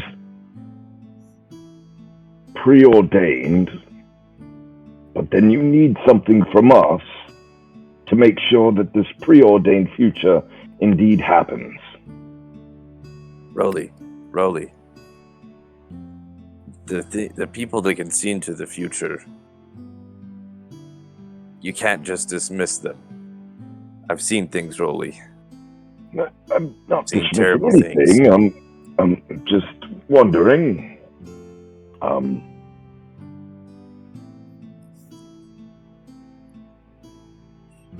How the mechanism works, really. I call forth the spirits that give me my gift, and I connect with the individual, with the item that they have poured their soul into. And that allows me to bond with them and see what the future has and hold for them. So it sounds like nothing could come wrong with this. I'll go first. Well, I will need an item that means quite a bit to you. Jarek is one of my most prized possessions. Can I give you him? Sadly, living objects do not work that way. I could kill him. Oh my It's god, a Roller, joke. no! We're all just friends here. As you say that, you hear this like ah ha ha ha ha ha coming from the old woman. So I would take well,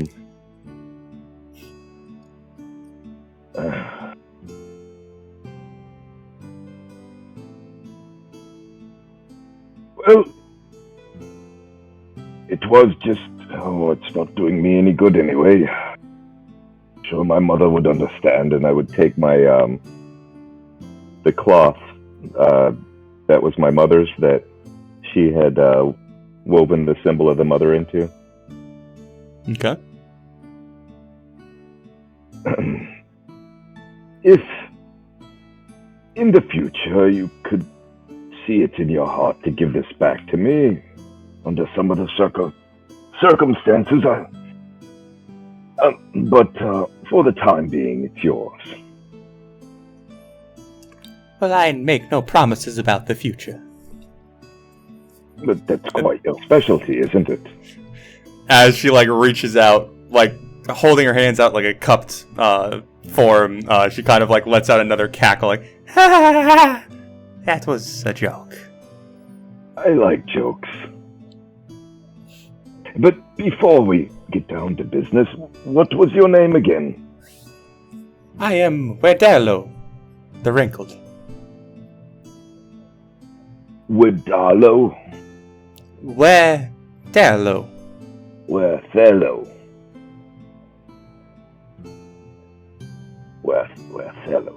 Werthello.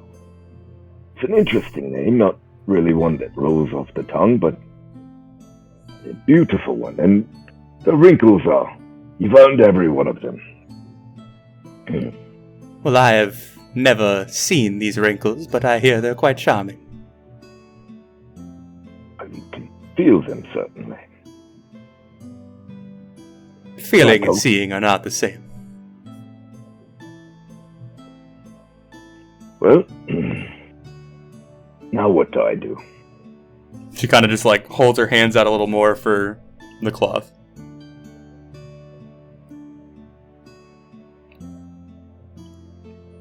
Will you give me 10 minutes so that I can just say goodbye to this?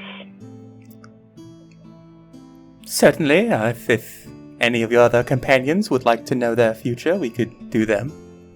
And I'll go off to excuse myself, and I'll pull out my flask and go through the appropriate preparations to do augury. Okay. I think while he's doing his ritual, Jarek would try and find a second opinion against dogs, envisioning of Jarek's possible futures. Mm-hmm. And for this, I think Jarek would pull out his journal, rip out the pages that contain all the notes on Jeremy's ballad,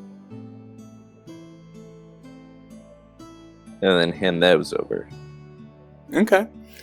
So she feels the paper kind of hitting her hand, and you see she was already kind of like faintly smiling, but as she feels it touch her hand, you see the smile disappear as her lips press firmly together into this thin line.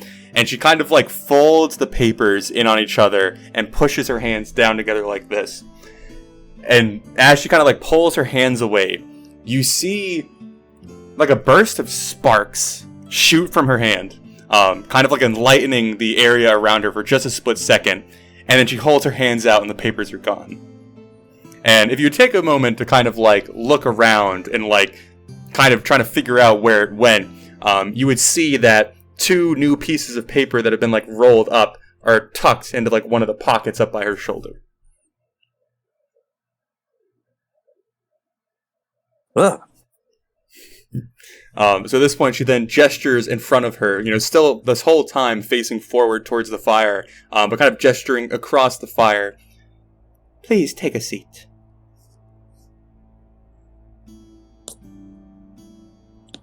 He'll plop down.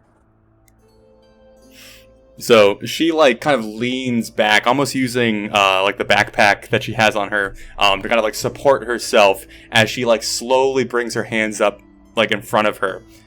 And as she begins to like pull her fingers in and out, kind of like weaving them together and then pulling them away from each other, you begin seeing like translucent strings kind of connecting her fingertips and then breaking apart as she pulls them away. And she begins to just like repeat this process over and over again, creating this almost like cat's cradle looking symbol in front of you as she's like lifts her head up, her eyes looking up into the sky instead of the flames, and that smile, or her thin lips begin to kind of like twist. She'll be like smiling, and you can see like the like wrinkle lines in her face kind of twisting up, and then she'll frown, and then she'll scowl, and they'll go back to the thin line, and then smile again. And you see these various expressions kind of shifting one to the other to the next. And eventually she kind of like claps her hands together, and the like ethereal strings that connect them kind of like slump over her fingers and down her wrists, and her face goes back to this kind of straight, thin line again. Jarek Dissel,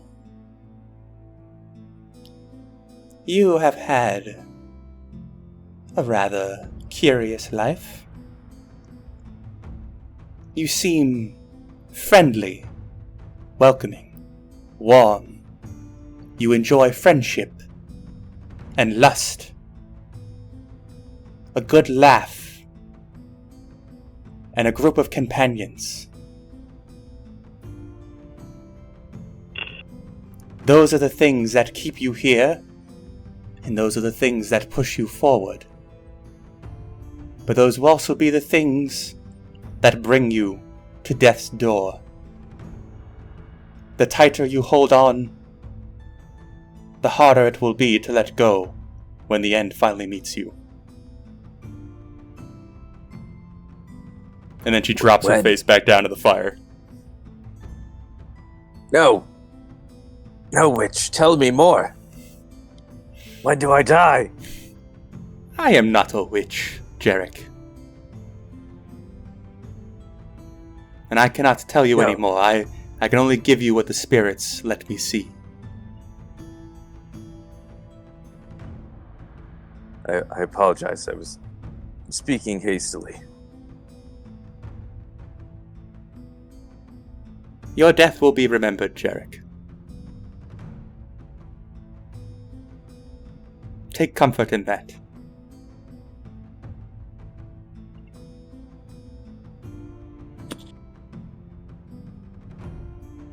So, Rolly,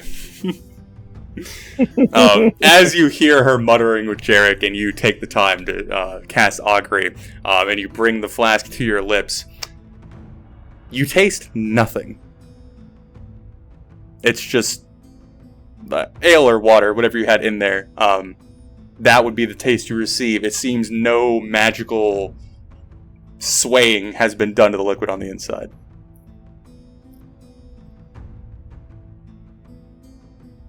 I would say a prayer to the mother and ask that she give me a sign one way or the other. Go ahead, give me a wisdom check.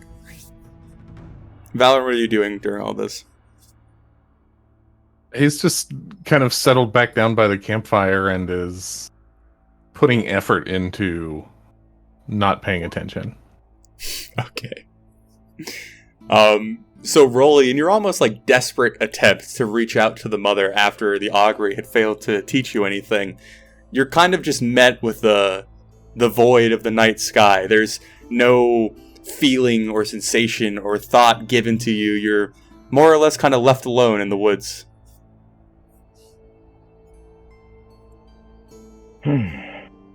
Well, what could possibly go wrong? I go back to her and begin the. Okay. Yeah. So she holds her hands out again, and you lay the cloth in them. She folds it up into her grasp, and then sparks light up again. And you see the cloth almost hanging like a small flag off of one of the sticks that kind of like poke out of the framing of the backpack. And she again, leans back and begins weaving her hands back and forth, the expressions shifting and changing.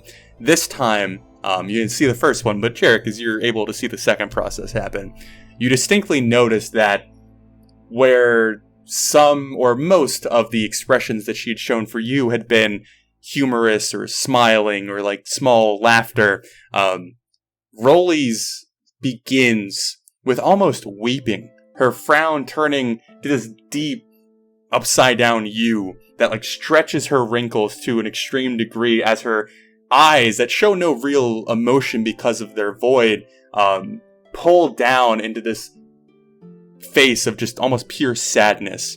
But then as this takes place, slowly over time, you see the expression lighten up and begin softening a bit, returning back to that kind of straight-faced mask that she kind of wielded at the beginning of the process.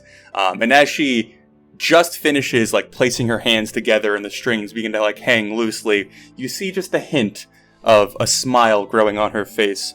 And then she like looks back up into the sky as she begins to speak. Rolly Halfbeard, you've lived longer than us humans do, and that's a blessing and a curse, it seems. You've come from a great sadness that not many of us have to go through, and it seems that that's never truly found its way to your heart, as you try and fend it off with humor and the best intentions. You take great satisfaction in companionship and ale. You're a bit addictive to things that help pass the time. Your part in this world is more significant than you would think. But you are not aware of it yet. And that's a curious thing. You would think someone who's been set upon this path would have a better idea of its end. And then she slowly lowers her face down to the fire. Well, you see, I gave you that to... You told me I like ale, yes. You told me I like my companions, yes, we knew this, and yes, I make jokes. I've had a bad history, I've known all this, and I know I don't know what I don't know, so... What exactly is my future, then? That's was the agreed upon transaction. Rolly, your future is interweaved with many futures. As all of us. There is a reliance on your path that not many people wield.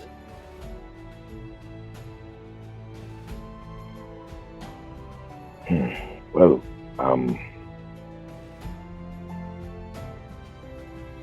I appreciate your services. I was hoping for something a bit more concrete. Well, if everything was set in stone, Rolly, then there'd be no fun.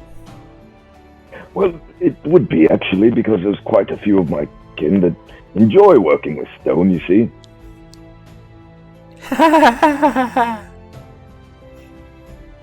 Well, we did get one thing right. I pour myself some ale and sit down and start drinking more. So at this point, she's been looking kind of straight ahead, as she's been going through the prophecies and, the interactions with you all. But as everything calms down, Adam is hidden in the cart. He's not coming out. He is not interacting with this whatsoever. But as everything kind of calms down a little bit, Valorant, as you're trying to avoid this interaction as best as you can, you feel that gnawing sensation that someone is looking at you. And Jarek and Rolly, if you look over, you would see that her attention that has been held straight this whole time has now turned and fixed on Valoran.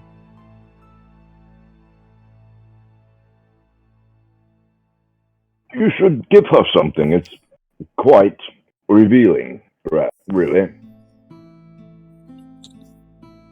Without looking up, Valoran says, "No, thank you." Come on. Valoran, It'll be fun. you should heed the words of the future. I mean no disrespect, but anything she told me would be a distraction. I shall choose my fate. Apparently, fate has already chosen you. Quite a point, really. There's nothing that important to me that I wish to part with anyway. Well, all the better. Give us something you don't care about. See what comes out. You got a little pair of knickers or something. That seems somehow more insulting than simply declining. Would it be insulting to you? Yes, quite so. Young Oh, man, well, if you sorry, then. if you are quite resolute in your path, then I will not pressure you. But I hope that whatever you desire finds its way. Thank you, madam.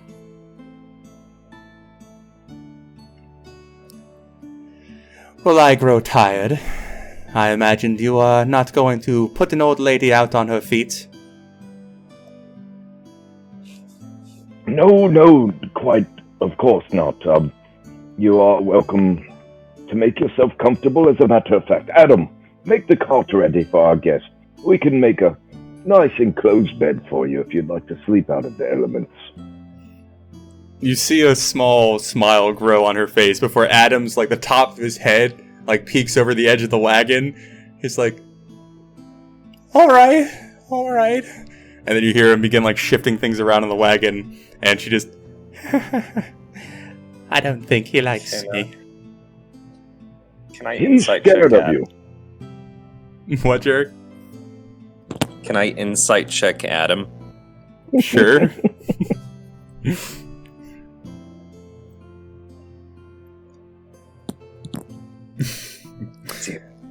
He seems rather timid with the situation at hand.